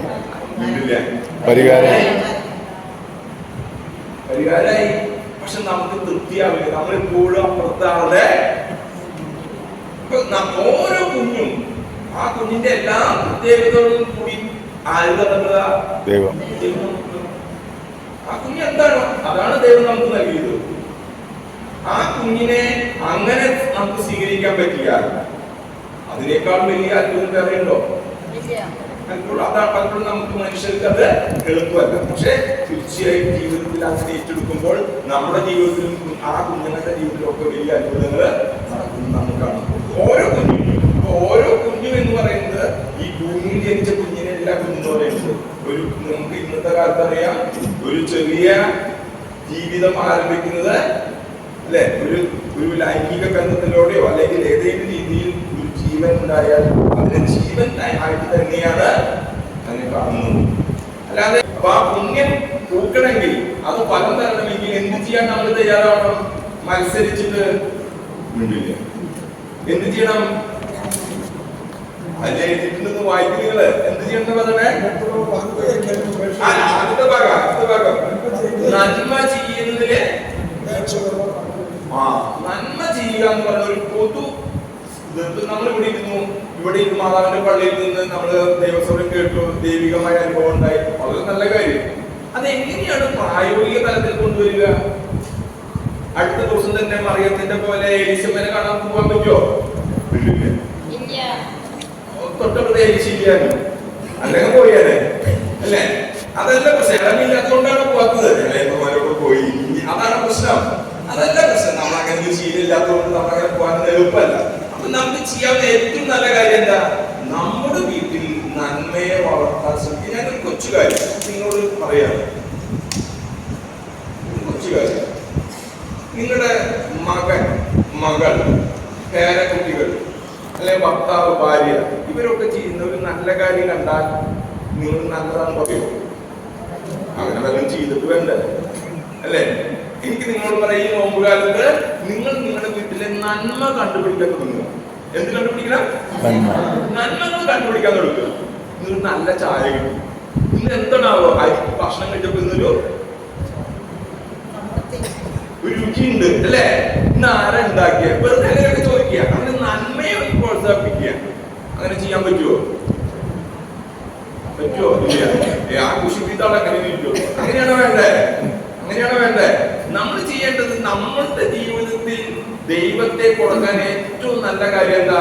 നമ്മൾ ചുറ്റുള്ളവരിലേക്ക് ഏറ്റവും നല്ല കാര്യങ്ങൾ പറയാൻ നമ്മൾ ശ്രമിച്ചു കഴിഞ്ഞാൽ സ്വാഭാവികമായും നമ്മളിൽ ഉണ്ടാകുന്ന മാറ്റം അവരെയും മാറ്റി ചിന്തിപ്പിക്കും അല്ലേ?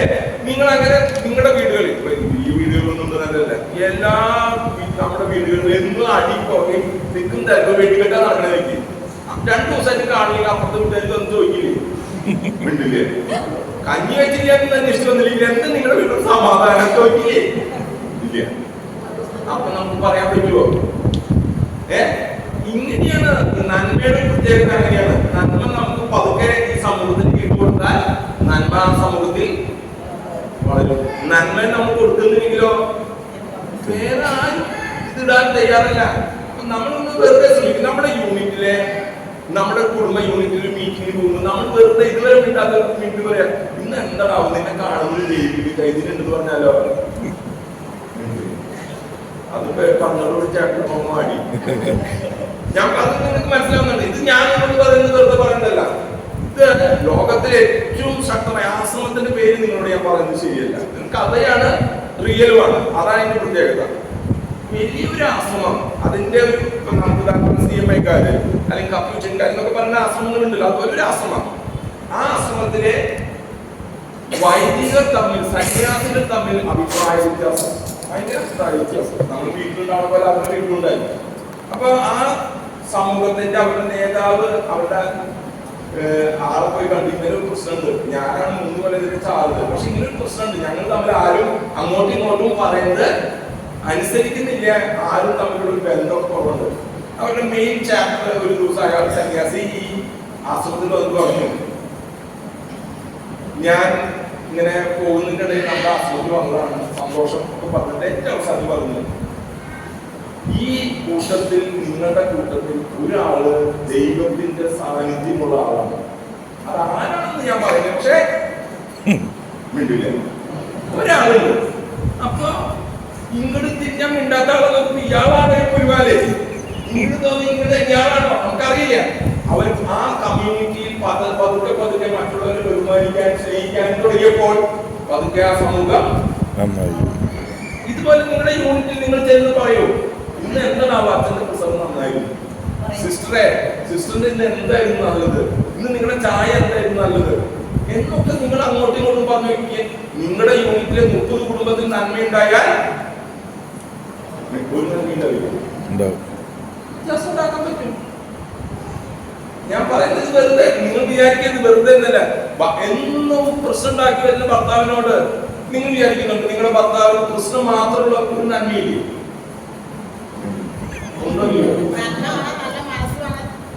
അതല്ലേ ഉണ്ടാക്കണേ പറയണത്. അത് ഉണ്ടാക്കണ നീ പറയണത്. ഞാൻ പറഞ്ഞ ആശയം നിങ്ങൾക്ക് മനസ്സിലുണ്ടോ? നിങ്ങൾ വിചാരിക്കുന്ന ഇത് ഇതാണ് ബൈബിൾ പ്രാക്ടീസ് ചെയ്യാന്ന് പറയുന്നത്. അല്ലാണ്ട് നിങ്ങൾ വിചാരിക്കുന്നത് എന്താ പള്ളിയിലൊന്ന് കൈയടിക്കുന്നതാണോ? ഇവിടുന്ന് കൈ കൊണ്ടുപോകാ പോവുക, ഇവിടുന്ന് കൈ കൊണ്ടുപോകാ പോവുക, കഞ്ഞൂട്ടി ഇതാണോ? അല്ല. നിങ്ങൾ ചെയ്യേണ്ട കാര്യം നിങ്ങളുടെ വീട്ടിലെ കൊച്ചു കൊച്ചു നന്മകൾ അത് ഗംഭീരമാക്കുക. മോശപ്പെട്ട കാര്യങ്ങൾ അവഗണിക്കാൻ നോക്കുക. 100 നന്മ ചെയ്യുന്ന ഒരാള് ചിലപ്പോ വല്ലപ്പോഴൊക്കെ ചെറുതായിട്ട് ചില ഇഷ്യൂസ് ഒക്കെ ഉണ്ടാവും. 94ാമത്തെ വയസ്സിലാണ് എന്റെ അമ്മ മരിച്ചത്. അമ്മ മരിക്കണതിന് മുൻപ് ബെഡിലും ഉണ്ടായിരുന്നു. അപ്പൊ എന്റെ അമ്മയുടെ അമ്മയാണ്. എനിക്ക് വൈകാരികമായിട്ട് ഏറ്റവും അടുപ്പമുള്ള ഒരാള് ഒരു പക്ഷെ അമ്മൂമ്മയാണ്. എന്റെ അമ്മമ്മ എന്നോട് പറയും ഇതാന്ന് പിടിച്ചിടാന്ന് പറയുമ്പോഴേക്കും മുള്ളിന്റെ ഈ 93 വയസ്സ് വരെ മുള്ളാണ്ട് നടന്ന അമ്മാമ്മേനെ ഈ 4 മാസം മുള്ളിലാണ് ഞാൻ പറഞ്ഞു നടക്കണ്ടേ? അതാണ് പറയുന്നത് തള്ള മരിക്കില്ല മരിച്ചുമാരെ. അതാണ് ഞാൻ പറയുന്നത്. എന്റെ അമ്മാമ്മയുടെ അത്രയും ഗ്രേറ്റ്നെസ്, ആ മുഖത്തിൽ ഒരു ശോഭ, എത്ര മനോഹരമായിട്ടാണ് ദൈവം ആ അമ്മാമ്മനെ കൊണ്ടുവരുന്നത്. ആ അമ്മാമ്മനെ കുറിച്ച് ഓർക്കുമ്പോൾ മൂത്രമുള്ള കാര്യമല്ല ഞാൻ മിണ്ടില്ലേ? ഓർക്കേണ്ടത് നിങ്ങളുടെയൊക്കെ ജീവിതത്തിൽ ഇതുപോലെ കൊച്ചു കൊച്ചു കാര്യങ്ങളുണ്ടാവും. അതിനെ അവഗണിക്കുക, മറിച്ച് നിങ്ങളുടെ കയ്യിലുള്ള നല്ല നന്മകളെ പരസ്പരം ബഹുമാനിക്കുക, ആദരിക്കുക, അതിനെ അപ്രിസിയേറ്റ് ചെയ്യുക. വലിയ ഈ നോമ്പുകാലം നിങ്ങൾ പരിശ്രമിച്ചു നോക്ക്. നിങ്ങൾ പുരുഷന്റെ വഴി വഴിയാക്കി നടത്തണ്ടെന്ന് ഞാൻ പറയില്ല, പക്ഷെ അതിനേക്കാളൊക്കെ വലിയ അനുഭവമായിരിക്കും. അതിന് അടുത്ത കാര്യം എന്താണ് പറയുന്നത്? അടുത്ത കാര്യം ഇപ്പൊ നന്മ. അടുത്ത കാര്യം എന്താ പറയണേ? അതിന് മുമ്പ് പങ്കുവയ്ക്കാൻ കാര്യമില്ല, അത് നോക്കുക. അടുത്ത കാര്യം എന്താ പറയണേ? അതിന് മുമ്പ് നന്മ ചെയ്യുന്നതിൽ നിങ്ങൾക്കുള്ളവ അത് മറക്കിയാണ്, അത് മറക്കില്ല, അതാണ് ആവശ്യം. നിങ്ങൾക്കുള്ളവ അതെന്തിട്ടുള്ളത്? നല്ല മനസ്സുണ്ടാവണമെന്ന്. അത് പങ്കുവയ്ക്കണത് ഇല്ലാത്ത മനസ്സ് പങ്കുവയ്ക്കരുത് കേട്ടോ, അത് കുശുഭാവും. അപ്പൊ എന്ത് ചെയ്യണം? നിങ്ങൾക്കുള്ളവ അതെന്താ ഉണ്ടാക്കേണ്ടത്? പറ. ഏഷ്ണി പരദൂഷണൊക്കെയാണോ ഉള്ളതാ? ആകെ കൂടി ഏഷ്ണി പരദൂഷണവും പുതികാലുമായിട്ടും അതാണോ? അല്ല, നമുക്കുണ്ട്. ഇവിടെ ഇരിക്കുന്ന നിങ്ങളോട് ഞാൻ വെറുതെ പറയാം, സത്യം പറയണം കേട്ടോ, സത്യം പറഞ്ഞോളൂ. ഒരു ചോദ്യം ചോദിക്കണം, എത്ര ചുരിദാറുണ്ട്? എന്നിട്ടും നമ്മൾ പറയുന്നത് എന്താ? ഒറ്റ തുണി നല്ലത്. ഞാൻ നിങ്ങൾ വെറുതെ പറയുന്നതല്ല, നിങ്ങൾ ഉപയോഗിക്കാത്ത നല്ല തുണികളുണ്ട്. നിങ്ങൾ വിചാരിക്കരുത് എല്ലാവർക്കും സമ്പന്നരാണെന്ന്. നിങ്ങൾ അറിഞ്ഞോ എനിക്കറിയില്ല, നമ്മുടെ ഈ തൃശ്ശൂരിൽ കഴിഞ്ഞ ദിവസം സ്റ്റേറ്റ് കലോത്സവം നടന്നോ? കലോത്സവം നടന്ന ഓർമ്മയില്ല? ആർക്കാ സമ്മാനം കിട്ടിയത്? ഏറ്റവും കൂടുതൽ പോയത് ചേച്ചി തൃശ്ശൂരിൽ തൊട്ട് താഴെ നിന്നു. അന്ന് അതിന്റെ സെക്രട്ടറി ആയിട്ട് ഒരു IAS കാരി വന്നിരുന്നു. ഓർമ്മയുണ്ടോ നിങ്ങൾക്ക്? ആ സ്ത്രീ പരസ്യമായിട്ട് പറഞ്ഞു, ഈ സാരി ഞാൻ സെക്കൻഡ്സിൽ വെച്ച് IAS ഉദ്യോഗസ്ഥരുണ്ട്, അവർക്ക് മാസം ലക്ഷങ്ങളാണ് ശമ്പളം. അവർ പറഞ്ഞു, ഇത് ഞാൻ 11 കൊല്ലം മുമ്പ് റോഡ് സൈഡിൽ നിന്ന് മേടിച്ചിട്ടുള്ളതാണ് ഞാനിത് എന്ന് പറഞ്ഞു. നമ്മൾ അങ്ങനെ നടക്കുവോ? നമ്മൾ നടക്കുവോ? മറ്റേ വീട്ടിലത്തെ കൊച്ചപ്പന്റെ ഭാര്യയെ ഞാൻ മിണ്ടില്ലേ? അന്നമ്മയുടെ മകളെ ഞാൻ, മാതാവിന്റെ ഒരു അനുഭവം കൊണ്ട് ഞാൻ. പ്രിയമുള്ളവരെ, നിങ്ങൾ അങ്ങനെ ഉപയോഗിച്ചാൽ നിങ്ങൾക്ക് വേണമെങ്കിൽ നിങ്ങളുടെ വീട്ടിൽ നിന്ന് 100 കണക്കിന് രൂപ നിങ്ങൾക്ക് സാധുക്കളെ സഹായിക്കാൻ പറ്റുമോ? എന്നിട്ട് പള്ളിയിൽ കൊടുക്കുന്നത് ഞാൻ പറയില്ല, നിങ്ങൾ കാണുക. നിങ്ങളുടെ സ്നേഹത്തിന്റെ ഭാഗം നോമ്പുകാലത്തിന് ശേഷം നിങ്ങൾക്ക് ഇങ്ങനെ മാറ്റിവെക്കണ പൈസ നിങ്ങളൊരു വീട്ടിൽ കൊണ്ടുകൊടുത്ത് വയ്ക്കുക. എന്നിട്ട് പറഞ്ഞു യേശുവിന്റെ നാമത്തിൽ യേശു പറഞ്ഞുകൊണ്ടാണ് നിങ്ങൾക്ക് തന്നെ തന്നു വയ്ക്കുക. അതാണ് പങ്കുവയ്ക്കുക എന്ന് പറയുന്നത്. അതിന് മധ്യപ്രദേശിൽ പോണോ? UP പോണോ? ആന്ധ്രയിൽ പോണോ? വീട്ടില്ല. വലിയപ്പന്റെ വീട്ടിൽ പോണോ? ബെൻസ് കാർ വേണോ? അപ്പൊ നിങ്ങളുടെ ഉള്ളത് പങ്കുവയ്ക്കാൻ പറഞ്ഞാൽ അതിന് വേറെ ടാക്സ് വിളിക്കണോ? അതിന് വേറെ സാരി മേടിക്കുന്നുണ്ട്. പങ്കുവയ്ക്കാൻ പോകരുത്. ഞാൻ പറഞ്ഞതിന്റെ കാര്യം ഇതാണ്, വളരെ സിമ്പിൾ ആയിട്ട് നമുക്ക് ഒരുപാട് കാര്യങ്ങൾ ചെയ്യാൻ പറ്റും. വളരെ സിമ്പിൾ ആയിട്ട്. നിങ്ങൾ വിചാരിക്കരുത് ദൈവിക കാര്യങ്ങൾ എന്ന് പറഞ്ഞാൽ അതൊന്നും പിടിച്ചാൽ കിട്ടാത്ത കാര്യങ്ങളാണ്, ആർക്കും പറ്റാത്ത കാര്യമില്ല. നിങ്ങൾ ശ്രമിച്ചാൽ നിങ്ങളുടെ ചുറ്റുപാടും നമ്മുടെ വീട്ടിൽ ഈസി ആയിട്ട് നമുക്ക് ഈ സാധനങ്ങളൊക്കെ ചെയ്യാൻ പറ്റും. നിങ്ങൾ ശ്രമിച്ചു നോക്കൂ. നിങ്ങൾ എടുക്കുന്ന സാരിയിൽ നിന്ന് ഒരു കുഞ്ഞ കാര്യം ഞാൻ പറയാം. ഒരു സാരി മേടിക്കുന്ന എത്ര രൂപ? ഏറ്റവും ചുരുങ്ങിയ സാരി 500 രൂപ മേടിക്കും. നിങ്ങൾ ആദ്യം അപ്പം എന്ത് ചെയ്യുന്നത്? 500-ൽ നിന്ന് 50 മാറ്റി വയ്ക്കുക. അപ്പൊ എത്ര രൂപയായി? എന്നിട്ട് ആ 450 രൂപയ്ക്ക് നിങ്ങൾ ഇഷ്ടപ്പെട്ട തുണികളെ ചെന്നോ, നിങ്ങൾ 500 രൂപയ്ക്ക് ഉദ്ദേശിക്കുന്ന സാധനം. അപ്പൊ നിങ്ങൾക്ക് എത്ര മിച്ചായി? 50. അതെടുത്തിട്ട് അടുത്ത സാരി മേടിക്കരുത്. അങ്ങനെ ഉണ്ടാക്കി കഴിഞ്ഞാൽ അങ്ങനെയല്ല, അങ്ങനെ മാറ്റി വയ്ക്കുന്ന സംഖ്യന്റെ ഒരു വലിയൊരു സംഖ്യ കിട്ടുന്നേ. ഞാൻ ഉപയോഗിക്കുന്ന ചെരുപ്പ് 300 രൂപ കൊടുത്താൽ എനിക്ക് കിട്ടും ചെരുപ്പ്. 30 രൂപ ഞാൻ മാറ്റി വെച്ചു. ചിലപ്പോൾ ഒരു കൊല്ലം നിൽക്കുള്ളൂ, അല്ലെങ്കിൽ 6 മാസം നിൽക്കുള്ളൂ. ഞാൻ 6 മാസം അടുത്ത് ചെരുപ്പ് കൊടുത്തു. ഞാൻ നിങ്ങളോട് അങ്ങനെ കുഞ്ഞു കാര്യങ്ങൾ കൊണ്ട്, അല്ലാണ്ട് നമ്മള് നന്മ ചെയ്യാൻ വേണ്ടി കെട്ടിയവന്റെ കാശ് ഞെക്കി പിടിക്കേണ്ട ആവശ്യമില്ല. മനസ്സിലാവുന്നുണ്ടോ? ഞാൻ പള്ളിയിൽ കൊണ്ട് കുറച്ച് കാശ് തന്നു നിങ്ങൾ പിശുക്കാൻ വേണ്ട.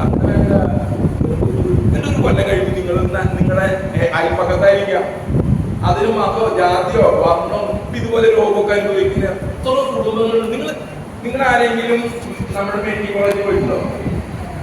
മോണത്ത് പോയിട്ടുണ്ടോ? മോണത്ത് പോയിട്ടുണ്ടോ? അവിടെ ഓർത്തോ ഡിപ്പാർട്ട്മെന്റ് അറിയോ? ഓർത്തോ എന്ന് പറഞ്ഞു കഴിഞ്ഞാൽ നമുക്ക് ഓർമ്മയൊന്നുമല്ല, ഈ കയ്യും കാര്യങ്ങളിലൊക്കെ തകർന്നിട്ടുള്ള ആളുകളില്ലേ, എല്ലാ അപകടം പറ്റിയിട്ട് ചെന്ന് കിടക്കണം, ചെമ്മി ചുരുണ്ട പോലുള്ള മനുഷ്യർ കിടക്കണം. ഞാൻ വെറുതെ പറഞ്ഞതല്ല, ഞാൻ കൊല്ലം കുറെ ഈ ആശുപത്രികളിൽ കയറി പോയിട്ടുള്ളതുകൊണ്ടാണ് ഞാൻ പറയുന്നത്. ഇങ്ങനെ ഇതുമായി ബന്ധപ്പെട്ടൊക്കെ പ്രവർത്തിക്കാൻ അവസരം കിട്ടുന്നതുകൊണ്ടാണ് ഞാൻ പറഞ്ഞത്. നമ്മുടെ ആകാശപർവ്വതങ്ങളിൽ നിന്ന് കേട്ടിട്ടുണ്ട്, ഏറ്റവും ആദ്യം ഞങ്ങൾ ഒരുമിച്ചിട്ടാണ് നമ്മുടെ കാൽവരി ആശ്രമത്തിലാണ് ഏറ്റവും ആദ്യം 92 സമയത്താണ് ആളുകളെ തിരിച്ചു കൊണ്ടുവന്നിട്ട് കുളിപ്പിക്കലും മുടി വെട്ടിലൊക്കെ ഞങ്ങൾ ചെയ്തത്. ഞാൻ നിങ്ങളോട് പറയുന്നത്, നന്മ ചെയ്യാൻ വേണ്ടി അമേരിക്ക പോകുന്നത് ഇനി അടുത്ത കാര്യം പങ്കുവയ്ക്കുക. പിന്നെ എന്താ ചെയ്യുന്നത്? അടുത്ത് വയ്ക്കുന്നത് അത്തരം ബലികളാണ് ദൈവം പ്രീതികരമാകുന്നത്. അപ്പൊ നമ്മുടെ ബലികൾ പ്രീതികരമാകുന്നത്, നമ്മുടെ പ്രാർത്ഥനകൾ പ്രീതികരമാകുന്നപ്പോൾ ഇങ്ങനെ നന്മ ചെയ്യുന്നവർ ദൈവത്തിന്റെ മുമ്പിൽ വരുമ്പോൾ ആ നന്മ ചെയ്യുന്നവരെ ദൈവത്തിന് ഉപേക്ഷിക്കാൻ കാളക്കൂടെ വിഷയിട്ടാണ് നമ്മൾ പലരും മിണ്ടില്ലേ. കാളക്കൂടെ വിഷം കഴിച്ചിട്ടുള്ളതായിട്ടാണ് നമ്മൾ പലരും വർഷങ്ങളായിട്ട് വ്യക്തിപരമായിട്ട് ആളുകളായിട്ട് വെട്ടും. അങ്ങനെ നടക്കുന്ന ആളുകളാണ് രാവിലെ 5 ഇഞ്ച് കരത്തില് മിണ്ടില്ലേ. അത് പറയാൻ വിഷമാണല്ലേ. ഞാൻ പറയുന്ന ആശയം നിങ്ങൾക്ക് മനസ്സിലാവുന്നുണ്ടോ? ഇപ്പൊ ദൈവം ആരുടെ ബലിയിലാണ് പ്രസാദിക്കുക, ദൈവം ആരുടെ പ്രാർത്ഥനയിലാണ് പ്രസാദിക്കുക. ഇങ്ങനെ മനസ്സുള്ളായിട്ട് വരുന്ന ഒരാളെ ദൈവത്തിന് തള്ളിക്കളയാൻ പറ്റില്ല. അത് വേണ്ട, അത് ഒഴിച്ച് വേറെ പറഞ്ഞാൽ വരുന്നത് സൂചിപ്പിക്കുന്ന വർത്തനം പറഞ്ഞാൽ പറഞ്ഞേ. നിങ്ങൾ പുറത്തേക്ക് പോകുമ്പോൾ ദൈവത്തിന് എടുക്കാറുണ്ടോ? എടാ പുഷ്ട, അപ്പനത് കിട്ടിയിട്ട വീണ്ടും നീ എന്റെ പൊന്നോമന, അതല്ലേ നമ്മുടെ ഇഷ്ടം. ഞാൻ നിങ്ങളോട് പറഞ്ഞൊരു കാര്യം പറയുമ്പോഴേ, അപ്പൊ നന്മ ചെയ്യുക, അത് പങ്കുവെക്കാൻ വേണ്ടിയിട്ട് ഒരു പ്രാക്ടീസ് വേണ്ട. നിങ്ങളുടെ വീട്ടിൽ തന്നെ ചെയ്യാവുന്നതാണ്.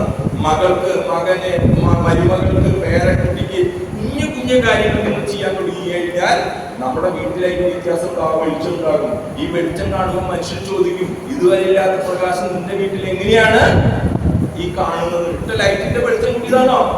അല്ല, നമ്മുടെ ജീവിതത്തിന്റെ വെളിച്ചമാണ്. ഈ വെളിച്ചം കാണുന്ന മനുഷ്യർ ആകർഷിക്കും.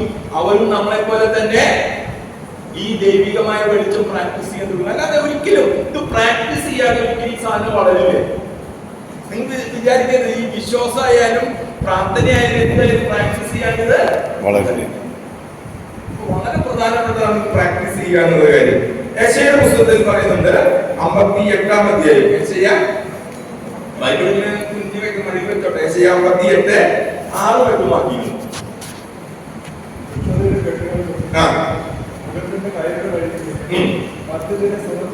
എന്താണ് ഉപവാസം? എന്താണ് ശരിക്കും ഉപവാസം എന്ന് പറയുന്നത്? അല്ലെങ്കിൽ ശരിയായിട്ടുള്ളത് വായിക്കട്ടെ. അത് കെട്ടഴിച്ചു. അത് കഴിഞ്ഞിട്ട് എല്ലാ മൃഗങ്ങളും ഒഴിക്കുകയും ചെയ്യുന്നതല്ലേ ഞാൻ ആഗ്രഹിക്കുന്നത്. അപ്പൊ ഇത്തരം കെട്ടുപാടുകളിൽ നിന്ന് സ്വയം മോചിതരാകുക എന്ന് പറയുന്ന ഒരു കാര്യമുണ്ട്. ഇന്ന് നമ്മൾ പലരും നാട്ടുകാർ നമ്മളെ കെട്ടിയിട്ടല്ല, നമ്മുടെ പ്രശ്നങ്ങൾ തന്നെയാണ് നമ്മളെ കെട്ടിയിട്ട് ദൈവസന്നിധിയിൽ നിന്ന് വലിച്ചുകൊണ്ടിരിക്കുന്നത്. ഒരു ഉദാഹരണം പറഞ്ഞു കഴിഞ്ഞാൽ, ഞാൻ നിങ്ങൾ വെറുതെ പറയാണ്, നിങ്ങൾ ഈ ലോട്ടറി അടിച്ചിട്ടുള്ള ആളുകളുടെ ജീവിതം കണ്ടോ? ലോട്ടറി അടിച്ചിട്ടുള്ള ആളുകളുടെ ജീവിതം കണ്ടോ? കേട്ടോ? നിങ്ങളുടെ നാട്ടിൽ ലോട്ടറി അടിച്ചിട്ടുണ്ടോ? ആരെങ്കിലും 5 രൂപയുടെ കാര്യമല്ല, ലോട്ടറി അടിച്ചിട്ടുണ്ട്. 50,000 രൂപയുടെ ടിക്കറ്റ് എടുത്തു, 5 രൂപ. അതല്ല, ലോട്ടറി അടിച്ചിട്ടുണ്ടോ? വിഷമായി. അപ്പൊ ലോട്ടറി അടിച്ചിട്ടുണ്ട്. നിങ്ങൾ വെറുതെ പരിശോധിച്ച് നോക്കുക. ചിലരൊക്കെ ലോട്ടറി അടിച്ചു കേട്ട നാട് വിടുന്നു. പിന്നെ ആ നാട്ടിൽ ജീവിക്കാൻ സ്വസ്ഥതയിൽ ആളുകൾ വന്നിട്ട് അയ്യോ ലോട്ടറി അടിച്ചല്ലേ, തായോ. എന്റെ പഴയ നാട്, ഞാനിപ്പോ തൃശ്ശൂർ നാട്ടിലെ താമസിക്കുന്നത്. എന്റെ പഴയ നാട്ടിൽ നിന്ന് ചേർക്കുകയാണ് ഞാൻ. എനിക്കൊക്കെ എന്നെക്കാളും വേണമെങ്കിൽ ഒരു 5-10 വയസ്സിന് മൂത്ത ഒരാള്, അയാൾ ഒരു കാർ ഷോപ്പ് നടത്തിയ ഒരാളാണ്. ഒരു ദിവസം ലോട്ടറി അടിച്ചു. കുറെ നാളുകൾക്ക് ശേഷം അദ്ദേഹത്തെ കണ്ടപ്പോൾ ഞാൻ ചോദിച്ചു, എന്തുണ്ട് വിശേഷം, എന്താണ് വിശേഷം എന്നൊക്കെ ചോദിച്ചപ്പോൾ പറഞ്ഞു, ഒരു ലോട്ടറി അടിച്ചതാണ്. അവൻ ലോട്ടറി അടിച്ചു. അടിച്ചു. പിന്നെ ഒന്നും ഓർമ്മയില്ല. കഴിഞ്ഞ 8 വർഷമായിട്ട് ജയിലിലായിരുന്നു. ഇപ്പൊ ജയിലിൽ നിന്നൊക്കെ വന്നിട്ട് ശാന്തമായിട്ട് പഴയ വർഷാപ്പ് പണിയൊക്കെ എടുക്കണം. ലോട്ടറി അടിച്ചപ്പോഴേക്കും ആളുകൾ കൂടി. ഇയാളുടെ പിന്നാലെ ആളുകൾ നടക്കാൻ തുടങ്ങി. ഇയാളുടെ യാത്രകളുടെ പിന്നാലെ ആളുകൾ കൂടാൻ തുടങ്ങി. അങ്ങനെ ഒരു ദിവസം തൃശ്ശൂരിനടുത്ത് ഒരു ബാധം വെച്ച് വഴക്കുണ്ടായി. ഇയാൾ പോരാത്തപ്പോൾ സഹകുടിയന്മാര് പറഞ്ഞു, നീ ഒരു മുതലാളിയായിട്ട് നിന്നെ തെറി പറഞ്ഞത് കേട്ട് ഞങ്ങൾ നിൽക്കാൻ പറ്റുമോ? അടിക്കടാന്ന് പറഞ്ഞു. ഇവ അടിച്ചു. തല കൊടുത്ത് ആള് വയ്യാണ്ടായി. കൊലപാതക ശ്രമത്തിന് കേസായി, ജയിലിലായി. അവസാനം കാശുകൊടുത്തു. ഞാൻ നിങ്ങൾ പറയുന്നത് പ്രിയമുള്ളവരെ, നമ്മൾ വിചാരിക്കരുത് പൈസയാണ് നമ്മുടെ എല്ലാ കെട്ടുകളെ മാറ്റുന്ന ഒന്നാണ് നമ്മൾ വിചാരിക്കരുത്. ചിലർ പറയും അധികാരം കിട്ടിയാൽ ഈ കെട്ടുകാട് പൊളിക്കുകയും അല്ലെങ്കിൽ വേറെ ചില സാധനങ്ങൾ. ഇതൊന്നുമല്ല. നിങ്ങളെ കെട്ടുന്നത് അല്ലെങ്കിൽ നമ്മളെ ഓരോരുത്തരും കെട്ടുന്നത് നമ്മളുടെ തന്നെ പ്രധാനപ്പെട്ട ചിന്തകളും ആകുലതകളും പ്രശ്നങ്ങളും പ്രയാസങ്ങളും ഒക്കെയാണ്. അപ്പൊ ഇതിൽ നിന്നൊക്കെ മാറി ദൈവികമായ ആശയങ്ങളിലേക്ക് നമ്മൾ മാറിയാൽ തീർച്ചയായും അതാണ് ഏറ്റവും വലിയ ഉപവാസം എന്ന് പറയുന്നത്. ഞാൻ ഇനി മറ്റൊരു കാര്യം ഞാൻ നിങ്ങളോട് പറയാം. തീർച്ചയായും ഞാൻ ഇന്ന് ഉപവസിച്ചു. മിനിമം 50 രൂപ ലാഭം കിട്ടി അല്ലേ? അപ്പൊ ഞാൻ ഈ 50 രൂപ എന്ത് ചെയ്യണം? അത് മാറ്റി വെക്കുന്നത് അല്ലാണ്ട് എന്റെ പേഴ്സിൽ കൂട്ടാൻ വെക്കരുത്. അങ്ങനെ ഞാൻ പറഞ്ഞത് നമ്മുടെ ജീവിതത്തിൽ ഇങ്ങനെ ഞാൻ സമ്പന്നനായി പറയുന്നതല്ല, നമുക്കത് പറ്റും. ചെറിയ ചെറിയ കാര്യങ്ങളാണ്. നമുക്ക് നിങ്ങൾ ഒരു ദിവസം 10 രൂപയുടെ ഭക്ഷണം കഴിക്കാൻ 10 രൂപ മാറ്റിയാൽ മതി. 5 രൂപയുടെ ഭക്ഷണം 5 രൂപ മാറ്റിയാൽ മതി. ഒരു വില കൊടുത്ത് വിശ്വാസത്തെ നമ്മൾ ഉപയോഗിക്കുമ്പോൾ അതിന് വലിയ വ്യത്യാസം ഉണ്ടാകും എന്നുള്ളതാണ്. ഞാൻ 1-2 കാര്യങ്ങൾ പറഞ്ഞ് ഞാൻ അവസാനിപ്പിക്കാമെന്ന് വിചാരിക്കുകയാണ്. സുഭാഷണങ്ങളിൽ പറയുന്നത് ഈ നോമ്പ് കാലത്ത് നമ്മൾ ഉപേക്ഷിക്കാവുന്ന ഒരു കാര്യമാണ് ഞാൻ പറഞ്ഞത്. സ്വീകരിക്കാവുന്ന ഒരു കാര്യം ഞാൻ പറഞ്ഞു, ഇനി ഉപേക്ഷിക്കാവുന്ന ഒരു കാര്യം. സുഭാഷണങ്ങളുടെ പുസ്തകത്തിലെ 25-23 വടക്കൻകാറ്റ് മഴയെ കൊണ്ടുവരും, എന്നാൽ ദേഷ്യം പറയുന്നവൻ രോഷം മീൻസ് സങ്കടവും പ്രയാസവും ദേഷ്യവും അസ്വസ്ഥതയൊക്കെ ഉണ്ട്. അപ്പൊ നമ്മള് ഇനി മുതൽ നമ്മള് കഴിയാവുന്നു ഈ 50 ദിവസവും പ്രാക്ടീസ് ചെയ്ത് ഒരാളെ ഞാൻ കുറ്റം പറയില്ല തീരുമാനിച്ചു. ഈ 50 ദിവസവും അപ്പൊ ഒരു ഭർത്താവ് ഉണ്ടാവില്ല വീട്ടില്. അങ്ങനെയാണോ? കുറ്റം പറയില്ലാതെ നിങ്ങൾ തീരുമാനിക്കുക. എന്നിട്ടൊന്ന് പ്രാക്ടീസ് ചെയ്ത് നോക്കി. ഞാൻ പറഞ്ഞ വേറൊരു കാര്യം കൂടി ഉണ്ട്. അത് പക്ഷെ നിങ്ങൾക്ക് എല്ലാവർക്കും പറ്റുന്ന ഒരു കാര്യമായിരിക്കില്ല, എളുപ്പമല്ല. എങ്കിലും ഞാൻ പറയാം, വല്ലപ്പോഴും നിങ്ങൾ മനുഷ്യരോട് സംസാരിക്കാതിരിക്കും. ഒരു ദിവസം നിങ്ങൾ ശ്രമിച്ചു നോക്കുക. മനുഷ്യരോട് സംസാരിക്കാതിരിക്കുക, മനുഷ്യർ പറയുന്നത് കേൾക്കാതിരിക്കുക. എന്നിട്ട് നിങ്ങൾ പറമ്പിലും അതുപോലെ തന്നെ നിങ്ങളിപ്പോ വെറുതെ ഞാൻ ചോദിക്കാം, വെള്ളം ഒഴുകണ സൗണ്ടൊക്കെ നിങ്ങൾ പഠിച്ച് കേട്ടിട്ടുണ്ടോ? നമ്മൾ പറയരുത്, ചെറുപ്പത്തിൽ കേട്ടിട്ടുള്ളതല്ല. വെള്ളം ഒഴുകുന്ന സൗണ്ട് കേട്ടിട്ടുണ്ടോ നിങ്ങൾ? കാറ്റിന്റെ ശബ്ദം കേട്ടിട്ടുണ്ടോ നിങ്ങൾ? കാരണം എപ്പോഴും നമ്മൾ അലച്ചലും സ്വസ്ഥതയിലായിരുന്നു നമുക്ക് കേൾക്കാനോ. ഒരു ചെടിയിൽ തന്നെ പല കളറിലെ അലയുണ്ട്, നിങ്ങൾക്ക് അറിയോ?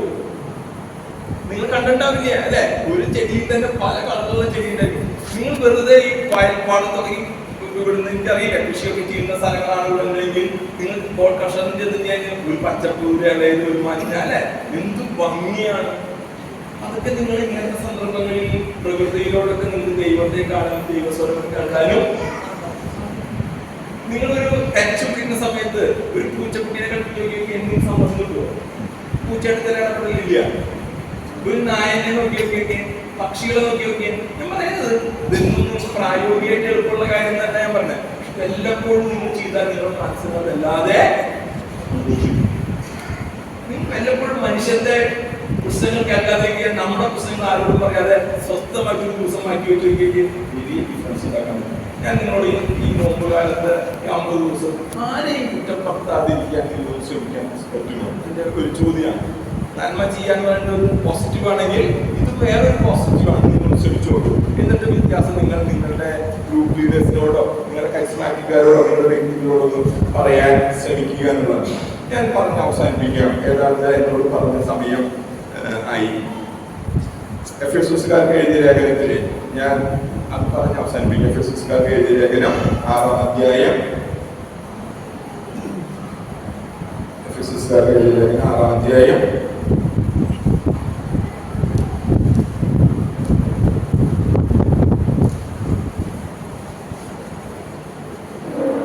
18 മുതലുള്ള വാക്യം.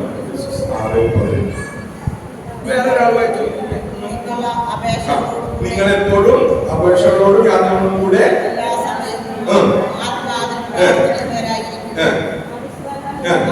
ഉണർന്നിരുന്ന്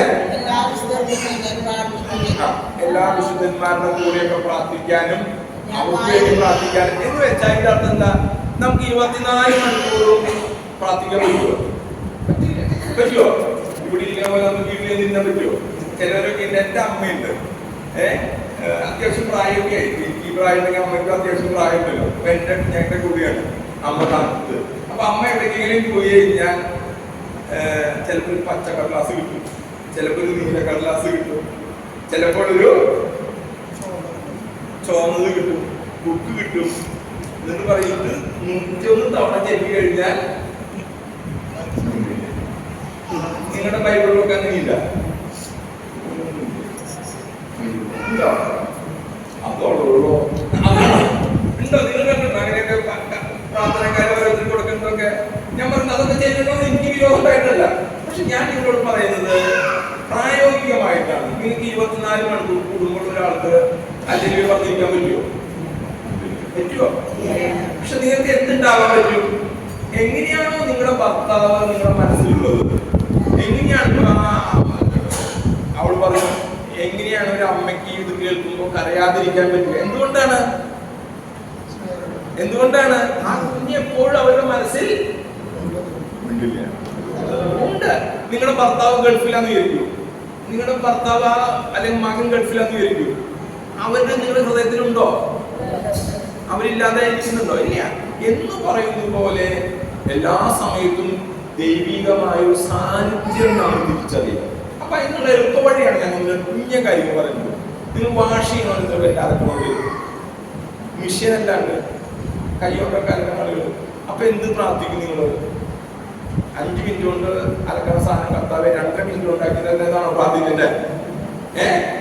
എന്താ പ്രാർത്ഥിക്കേണ്ടത്? ഈശോയെ ഇത് അലക്കണ്ട എന്തിനു വേണ്ടിയിട്ടാ? വൃത്തിയാവാൻ. എത്രയോ വൃത്തികെട്ട മനുഷ്യൻ നമ്മുടെ ചുറ്റിലും ഇല്ലേ?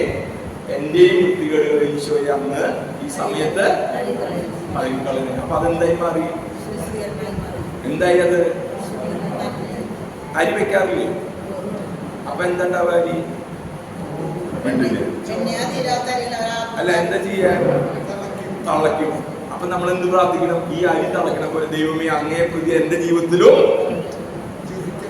ഒരു തള ഉണ്ടാക്കണം. അല്ലെ? ഒരു താല്പര്യം. ഈ അരി രുചികരമായിട്ടല്ലേ ഭക്ഷണം കഴിക്കുന്ന ആളുകള്. അതുപോലെ ഈശോയെ അങ്ങേ ഇതുപോലെ മനുഷ്യൻ രുചികരമായി സ്വീകരിക്കട്ടെ. എങ്ങനെയാണ്? ഞാൻ പറഞ്ഞത് കുഞ്ഞു കാര്യങ്ങളാണ്. നിങ്ങൾ മിക്സി അടിക്കുമ്പോ അല്ലെ, മിക്സി അടിക്കില്ലേ? ചമ്മന്തി ഉണ്ടാക്കിയ കറിക്ക് എന്തെങ്കിലും ചെയ്യില്ലേ? ഇല്ല. ഒരു കേക്ക് ഉണ്ടാക്കി ഓവനിൽ വെച്ച് ഇതൊക്കെ പ്രാർത്ഥനയാക്കാൻ പറ്റും. നിങ്ങൾക്ക് മുറ്റത്ത് അടിച്ചു വാരുമ്പോൾ ഇതെല്ലാം പ്രാർത്ഥനയാക്കാൻ പറ്റും. എങ്ങനെ? നമ്മുടെ മനസ്സിൽ അങ്ങനെ ചിന്തയുണ്ടെങ്കിൽ യാത്ര ചെയ്യുമ്പോൾ നിങ്ങൾക്ക് പ്രാർത്ഥനയാക്കാൻ പറ്റും. ഞാൻ നിങ്ങളോട് പറയുന്നത്, നിങ്ങളൊരു അല്ലാതെ സാധാരണക്കാരായ നമ്മുടെ ജീവിതത്തിൽ കുറച്ച് 3 മണിക്ക് എത്തിയിരുന്ന് 5 മണിക്കൂർ അല്ലെങ്കിൽ പറയാൻ പറ്റുമോ? കുറച്ച് സമയമൊക്കെ പള്ളിയിൽ നിന്നിരിക്കാൻ പറ്റും, ആരാധനയ്ക്ക് ഇരിക്കാൻ പറ്റും, മൊബൈലിൽ ചെല്ലാൻ പറ്റും, ഒക്കെ ചെയ്യാൻ പറ്റും. പക്ഷെ അതിനുവേണ്ടി സമർപ്പിക്കപ്പെട്ട ഒരാൾ ചെയ്യണ പോലെ തന്നെ നമുക്ക് ചെയ്യാൻ പറ്റുമോ?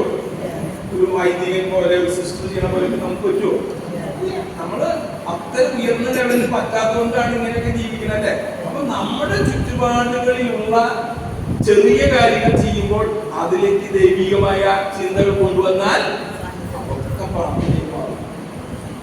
കാരണം നമ്മുടെ ചിന്തകളൊക്കെ ദൈവം അത് വെച്ച് വില വെക്കും. നമ്മൾ വിചാരിക്കരുത് എനിക്ക് സ്വർഗസ്നാനത്ത് സുറിയാനിന് കിട്ടിയില്ല, ഇംഗ്ലീഷിൽ ചെല്ലാൻ പറ്റിയില്ല, അല്ലെങ്കിൽ സംസ്കൃതത്തിൽ ചെല്ലാൻ പറ്റില്ല, ഹിന്ദിയിൽ ചെല്ലാൻ പറ്റിയിട്ടില്ല, അല്ലെ? അവിടെ പോയപ്പോ അത് വേറെ രീതിയിൽ എനിക്കൊന്നും മനസ്സിലായില്ല. ഞങ്ങളൊക്കെ പുറത്തൊക്കെ പോണ സമയത്ത് ചില ഭാഷകൾ നമുക്കൊന്നും മനസ്സിലായിട്ടാണ്, അത് ഞങ്ങൾ പള്ളിയിൽ നിൽക്കും. നമ്മൾ ബാംഗ്ലൂരൊക്കെ പോയി ചില പള്ളികൾക്ക് പോകാൻ മലയാളം പള്ളി നോക്കിക്കാൻ പറ്റുമോ?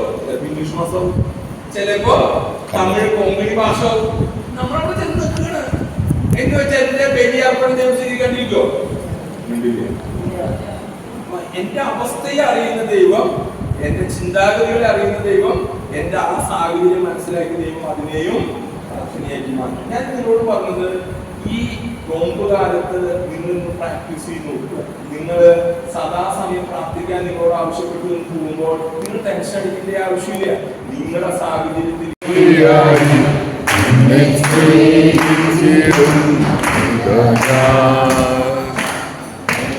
സ്നേഹത്തിനും യോഗ്യനമൻ ദൈവമേ സ്വരൂപ സൃഷ്ടികളെ കാടുമുപരിയായി സ്നേഹിച്ചിടുന്നിതാ. ഇന്ന് പ്രത്യേകിച്ച് ഗർഭസ്ഥ ശിശുക്കളും കുഞ്ഞുമക്കളൊക്കെയാണല്ലോ യോഗത്തിരിച്ചിരിക്കുന്നത്. അതുകൊണ്ടായിരിക്കും ഈശോക്കാർക്ക് നന്ദി പറയുകയാണ് ഞാൻ. കാരണം ഇവിടെ എത്താനായിട്ട് എനിക്ക് സാധിച്ചിരുന്ന അവസരം കിട്ടിയതിനോട് ഈശോനെ ആദ്യം മഹത്വപ്പെടുത്തുന്നു. എനിക്ക് ഹസ്ബൻഡാണ്, പിന്നെ 4 മക്കളാണ്. അപ്പൊ ഞാൻ നിങ്ങളായിട്ട് എന്താ ഷെയർ ചെയ്യാനായിട്ട് ആഗ്രഹിക്കുന്നത്, എന്നെ കാണുമ്പോൾ 19 വയസ്സൊക്കെ എനിക്ക് തോന്നും, പക്ഷെ 34 വയസ്സായിട്ടുള്ളൂ. 34 വയസ്സിന്റെ ഒരു അനുഭവം, ഈശോ അനുഭവം നിങ്ങളുമായി പങ്കുവയ്ക്കാനാണ് എന്നോട് പറഞ്ഞത്. എനിക്ക് ഏറ്റവും ഇഷ്ടം, നമ്മളെങ്ങനെ പറയുമല്ലോ യാത്രകാശന്മാരുടെ മനസ്സിലെ ഏറ്റവും ഇഷ്ടമുള്ള ഒരു രൂപം മനസ്സിൽ കൊണ്ടുവരാനൊക്കെ പറയുമല്ലോ. അപ്പൊ എനിക്ക് ഏറ്റവും ഇഷ്ടപ്പെട്ട ഈശോയുടെ ഒരു മുഖാണിത്. എനിക്ക് ഈ ഒരു ഫോട്ടോ ഗിഫ്റ്റ് ആയിട്ട് കിട്ടിയത് 5ാം ക്ലാസ്സില് ഹോളി കമ്മ്യൂണിയനിൽ ഇരുന്നപ്പോ എന്നെ പഠിപ്പിച്ചിരുന്ന സിസ്റ്ററാണ് എനിക്ക് ഈ ഒരു ഫോട്ടോ തന്നിട്ട് പറഞ്ഞു, ഈശോ നിന്നെ ഒത്തിരി സ്വീകരിക്കുന്നുണ്ട്, ഈ ഈശോയുടെ ബെസ്റ്റ് ഫ്രണ്ടായിട്ട് ഈശോനെ ഇന്ന് സ്വീകരിക്കുന്ന അതേ ഒരു ഫ്രണ്ട്ഷിപ്പ് നിന്റെ മരണം വരെ നീ കാത്തു സൂക്ഷിക്കണം. അങ്ങനെ പറഞ്ഞിട്ടാണ് അങ്ങനെ ഈശോനെ എനിക്ക് തന്നത്. അപ്പൊ അന്ന് തൊട്ടേ തുടങ്ങിയ ഒരു ഫ്രണ്ട്ഷിപ്പാണ് ഈശോനായിട്ട്. അപ്പൊ ഇപ്പൊ എനിക്ക് ഓർക്കുമ്പോ ഈശോനെ ചേർത്ത് പിടിച്ച് നടക്കുമ്പോ ഇപ്പൊ ഇവിടെ പലവിധ ആഗ്രഹങ്ങളും പ്രതീക്ഷകളും നമ്പരങ്ങളും ഒക്കെ ആയിട്ടിരിക്കുന്ന ഒത്തിരി പേര് ഇവിടെ ഉണ്ടെന്ന് എനിക്കറിയാം. അപ്പൊ എനിക്ക് പറയാനുള്ളത് എന്റെ ഒരു കൊച്ചു ലൈഫ് ഞാൻ നിങ്ങളായിട്ട് ഷെയർ ചെയ്യുന്നു. അപ്പൊ ഞാൻ പറഞ്ഞല്ലോ 5ാം ക്ലാസ്സിലാണ് എനിക്ക് ഈശോനായിട്ട് ഒരു ഫ്രണ്ട്ഷിപ്പ് ഞാൻ തുടങ്ങുന്നത്. അങ്ങനെ ഞാനിങ്ങനെ എല്ലാം പ്രാർത്ഥിക്കും, പള്ളിയിൽ പോകുന്നു, എല്ലാവരും പോലെ ഇങ്ങനെ വലുതായി വന്നു. അങ്ങനെ എനിക്കൊരു ടീനേജ് ഒക്കെ കഴിഞ്ഞപ്പോൾ സിസ്റ്റർ ആവാനായിരുന്നു ആഗ്രഹം. അപ്പൊ എന്റെ വീട്ടില് പപ്പ, മമ്മി, ഞാൻ, എനിക്കൊരു ബ്രദറാണ്. അപ്പൊ അതുകൊണ്ട് തന്നെ ഒറ്റ മോളായോണ്ട് പപ്പ പറഞ്ഞു പിന്നെ വിടില്ല, നമുക്കൊരു കാര്യം ചെയ്യാൻ വളരെ വേഗം കെട്ടിച്ചു വിടാം, കാരണം ഇവളുടെ മനസ്സിൽ മാറിപ്പോകണ്ടല്ലോ എന്ന് വെച്ചിട്ട്. അപ്പൊ പള്ളിയിലാണെങ്കിലും കേരളമൊക്കെ ഉണ്ട്, വനിതാ കേസിലെ പ്രസിഡന്റാണ്. അപ്പൊ പള്ളിയിൽ അച്ഛൻ പറഞ്ഞോ ജോലിയേട്ടാ ഇവളെ എത്ര പേര് കെട്ടിക്കണം, അവള് കുറച്ച് നാളുകൂടി ഈശോയ്ക്ക് വേണ്ടി ഓടിച്ചാടി നടന്നോട്ടെ എന്നൊക്കെ പറഞ്ഞു. അപ്പൊ അവള് സിസ്റ്റർ പോകണം, എനിക്ക് എന്റെ മോളെ കല്യാണം കഴിച്ചിട്ടുണ്ടാ മതി. പിന്നെ പപ്പേനെ വിട്ട് പെട്ടെന്നൊക്കെ എടുത്ത് പോകാനുള്ള ഒരു ചെറുപ്പൊന്നും വന്നില്ലേ. അങ്ങനെ ഞാൻ കല്യാണത്തിന് സംബന്ധിച്ച് ഈശോയുടെ ഇഷ്ടമായി നടക്കട്ടെ പറഞ്ഞ് 25 ദിവസം ഉപവാസമൊക്കെ എടുത്ത് പ്രാർത്ഥിച്ച് നല്ലൊരു കെട്ടിയോണെങ്കിൽ ഈശോയ്ക്ക് തന്നു. അങ്ങനെ ഞാൻ ഇവിടെ കല്യാണം കഴിച്ച് പൊതുവെ ചെലവിലേക്ക് വന്നു. അപ്പോഴാണ് ഞാൻ മനസ്സിലാക്കിയത് എനിക്ക് ഈശോ തന്ന ജീവിതം ഉണ്ടായി. പള്ളിയിൽ ഓട്ടോബോയ് ആയിട്ടില്ല, യൂണിറ്റിന്റെ പ്രസിഡന്റ് ആയിട്ടില്ല, ഞായറാഴ്ച പള്ളിയിൽ പോവും വരും. അത് വിട്ട് ഒരു സംഘടനകളിലും അങ്ങനെ ഇല്ലാത്തൊരു വ്യക്തിനെയാണ് ഈശോയ്ക്ക് തന്നെ. അപ്പൊ ഞാൻ ഈശോയോട് പറഞ്ഞു എന്റെ പോലും ഈശോയുടെ എല്ലാ കാര്യമാണ് ഞാൻ മര്യാദയ്ക്ക് നിനക്ക് വേണ്ടി അവിടെ ഓടിച്ചാടി 1 കുർബാന 2 കുർബാന 3 കുർബാനയ്ക്ക് 2 ദിവസങ്ങളുണ്ട്. ഞാനിങ്ങനെ കൂട്ടിലടച്ചിട്ട് നമ്മൾ പറയലോ സ്വർണ്ണം കൂടാണെങ്കിൽ പോലും ബന്ധനം തന്നെ ഒന്നിനും പറ്റണില്ല. പള്ളിയൊക്കെ അടിച്ചു വാങ്ങി പഠിക്കാനൊക്കെ പോവാൻ യോഗ വയ്ക്കുക, അതൊക്കെ എനിക്ക് വലിയ ഇഷ്ടമുള്ള കാര്യമാണ്. പക്ഷെ ഇവിടെ അതൊക്കെ അങ്ങനെ ഇല്ല. ഞായറാഴ്ച പോവാം, കുർബാന കേൾക്കുക, ഇപ്പോൾ കേൾക്കുമല്ലോ, ഇപ്പോൾ കേൾക്കുക, തിരിച്ചു വരിക, അങ്ങനെയാണ്. അങ്ങനെ ആ ഒരു സമയത്ത് ഈശോ ഒത്തിരി കാര്യങ്ങളൊക്കെ പ്രാർത്ഥിച്ചതിന്റെ ഫലമായിട്ട് എനിക്കിപ്പോ അറിയാം, ഇപ്പൊ എന്നെക്കാളും പള്ളിയിൽ ആക്റ്റീവായിട്ട് നിൽക്കുന്ന ഒരു കെട്ടിയോടാണ് എന്റെ ജോലി.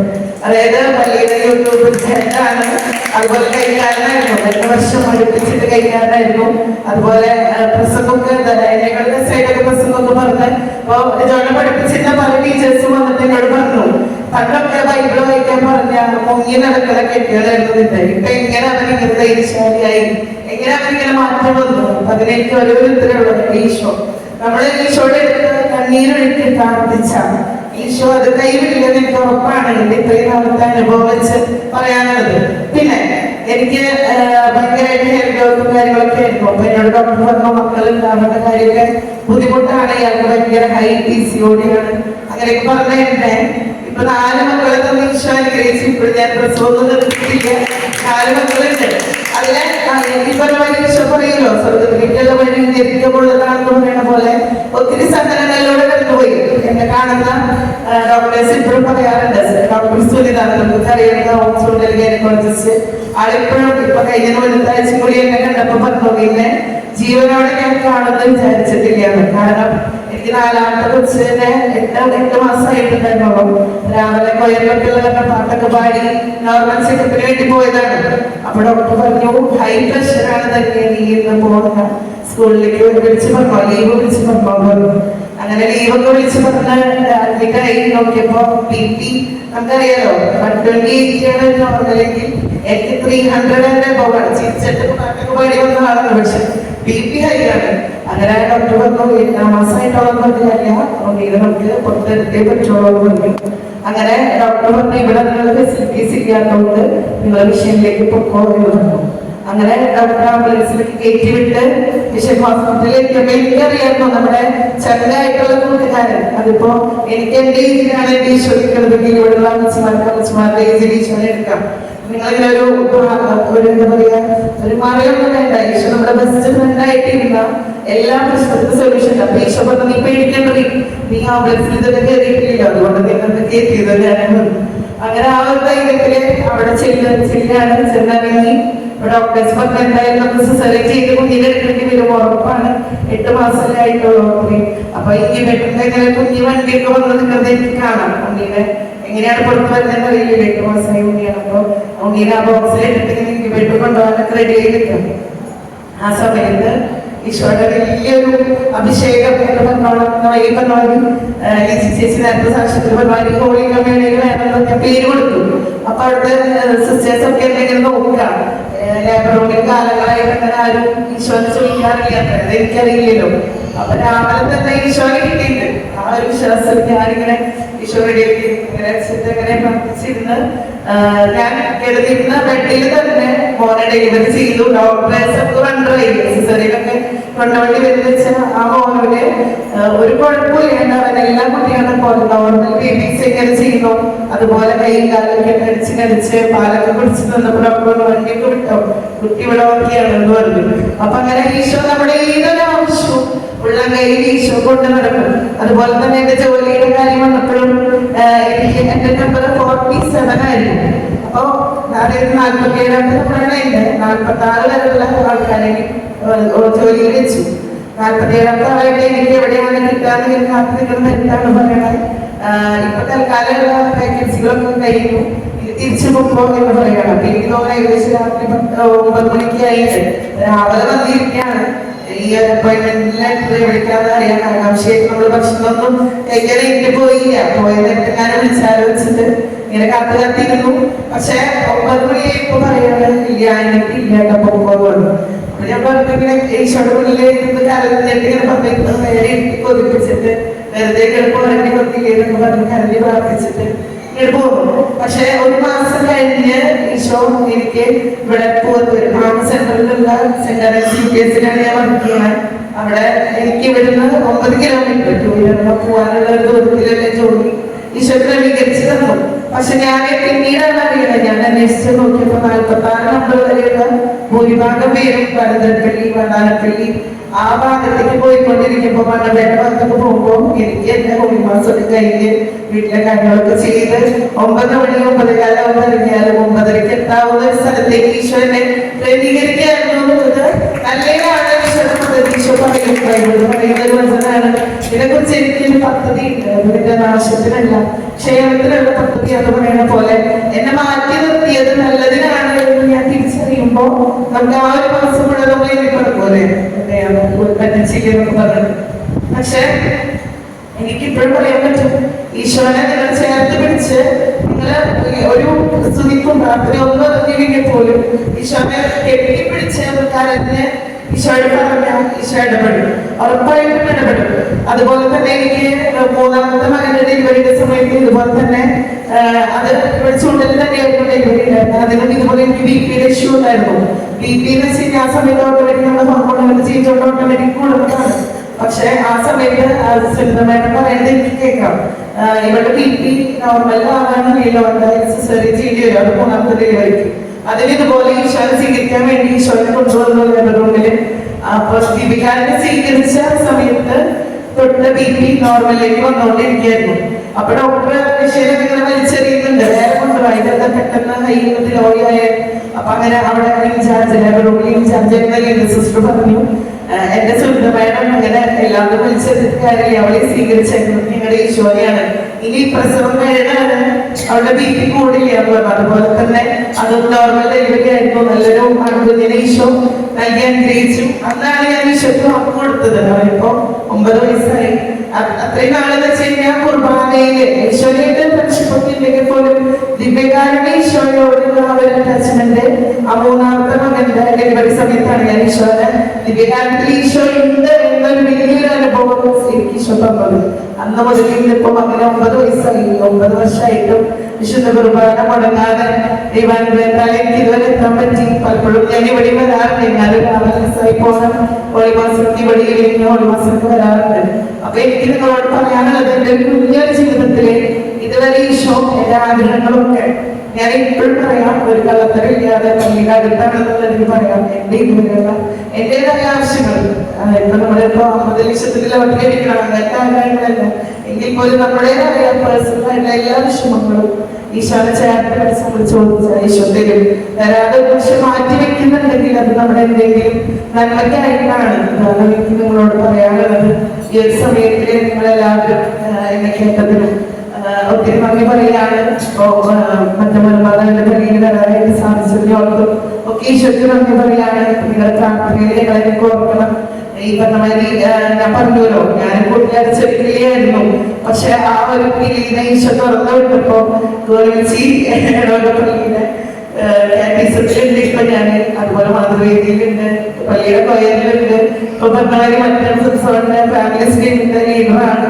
അങ്ങനെ ഒരുപാട് അവസരങ്ങൾ ഈശോ തുറന്നു തന്നു ഈശോയ്ക്ക് വേണ്ടി ഓടിച്ചാടി നടക്കാൻ. അപ്പൊ പലരും പറഞ്ഞു, 4 മക്കളായി ഇതൊക്കെ വീട്ടിലെ ഒതുങ്ങിയിരുന്നോടെ മക്കളെയൊക്കെ നോക്കിയിട്ടുണ്ട്. ഇപ്പൊ മക്കളും കൂടി എന്റെ കൂടെ ശുശ്രൂഷിക്കാനാണ്. അപ്പൊ അങ്ങനെ അപ്പൊ എല്ലാവരോടും ഒരിക്കൽ കൂടി പറയാണ്, ഈശോയ്ക്ക് വേണ്ടി നമ്മൾ ഓടുന്ന ഓരോ നടത്തത്തിലും ഈശോയ്ക്ക് വേണ്ടി നമ്മൾ ഓടുന്ന ഒന്നും ഒരിക്കലും പാടായി പോകില്ല. നിങ്ങളുടെ ജീവിതത്തില് ഈശോനെ ചേർത്ത് പിടിക്കണേ എന്നൊരു അഭ്യർത്ഥന മാത്രമേ ഉള്ളൂ. എല്ലാവരും പ്രാർത്ഥനയിൽ ഓർക്കണം. Thank you so much. God bless you.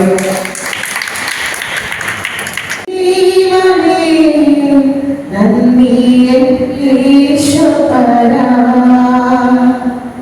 നന്ദി നന്ദി നന്ദി ഈശോപരാ.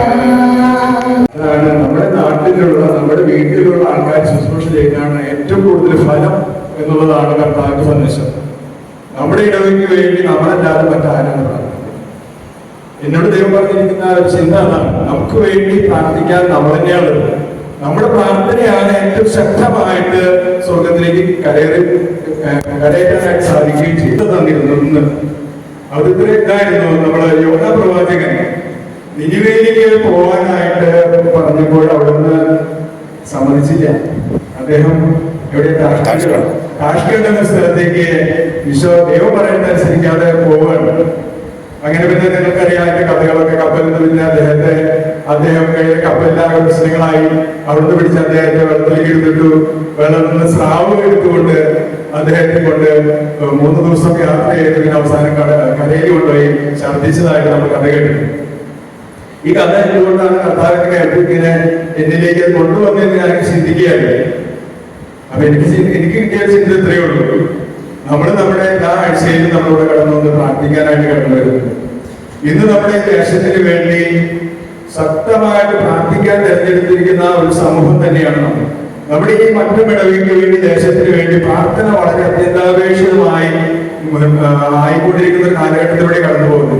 കണ്ടായിരുന്നു ഒരു തെറ്റ് കണ്ടു കഴിഞ്ഞാൽ ഞാനെനിക്ക് ഉറപ്പ് പോവാണ്. ഒരു വൈദികനോട് തെറ്റായിട്ട് കാര്യം പറഞ്ഞതിന് എന്നെ അവിടെ കൊണ്ടുവന്നു വൈദികന്റെ മുന്നിൽ മുട്ടുകുത്തി മാപ്പ് വായിച്ചിട്ട് എന്നെ കടന്നു വിട്ടു. തെറ്റ് എന്റേതായിരിക്കില്ല, എന്നിരുന്നാൽ പോലും വൈദികന് കൊടുക്കേണ്ട ബഹുമാനം കൊടുക്കണമെന്ന് പഠിപ്പിച്ചിട്ടുണ്ട്. ഈ നിനിവേത്തെ കാര്യം എന്നെ ഈശോ ഓർമ്മപ്പെടുത്തി കൊണ്ടുവന്നത് പിന്നീടാണ് എനിക്ക് മനസ്സിലാവുന്നത്. വേറൊന്നുമില്ല, ഈ യോന പ്രവാചകൻ അവിടെ കടന്നുപോയി ദൈവം പറഞ്ഞതനുസരിച്ച് പ്രസംഗിച്ചു.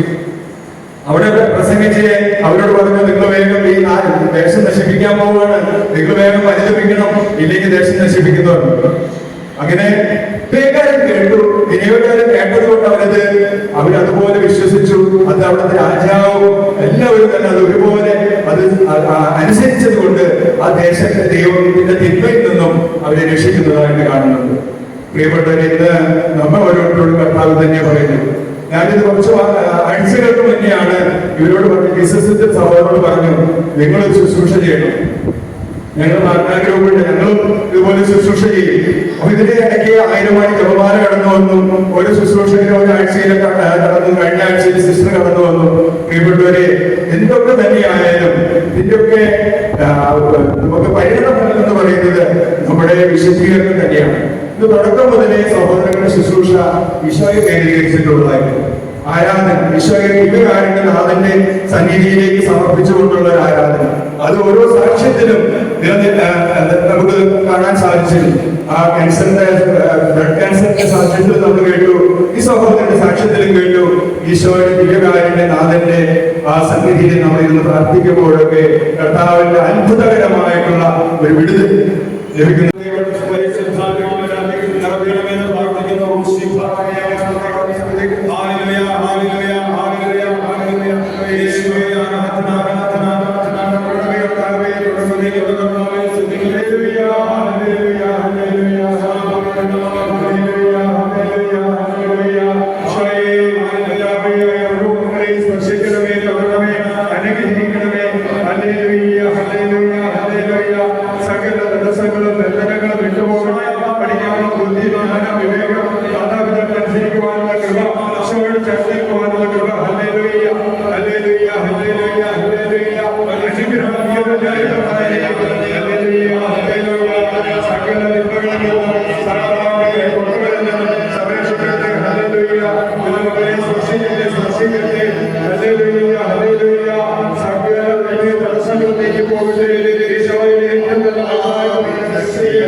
പരിശുദ്ധമ്മയുടെ മാധ്യസ്ഥവും നമ്മെല്ലാവരും നമ്മുടെ കുടുംബങ്ങളും നമ്മുടെ നിയോഗങ്ങളും നമ്മുടെ ദേശത്തോടും നമ്മുടെ വീടിനോടും നമ്മുടെ എല്ലാ ജോലി മേഖലകളോടും വേദനകളോടും ആവശ്യങ്ങളോടും സന്തോഷങ്ങളോടും നിയോഗങ്ങളോടും പ്രാർത്ഥനകളോടൊപ്പം ഉണ്ടാകട്ടെ, എപ്പോഴും എപ്പോഴും എന്നേക്കും.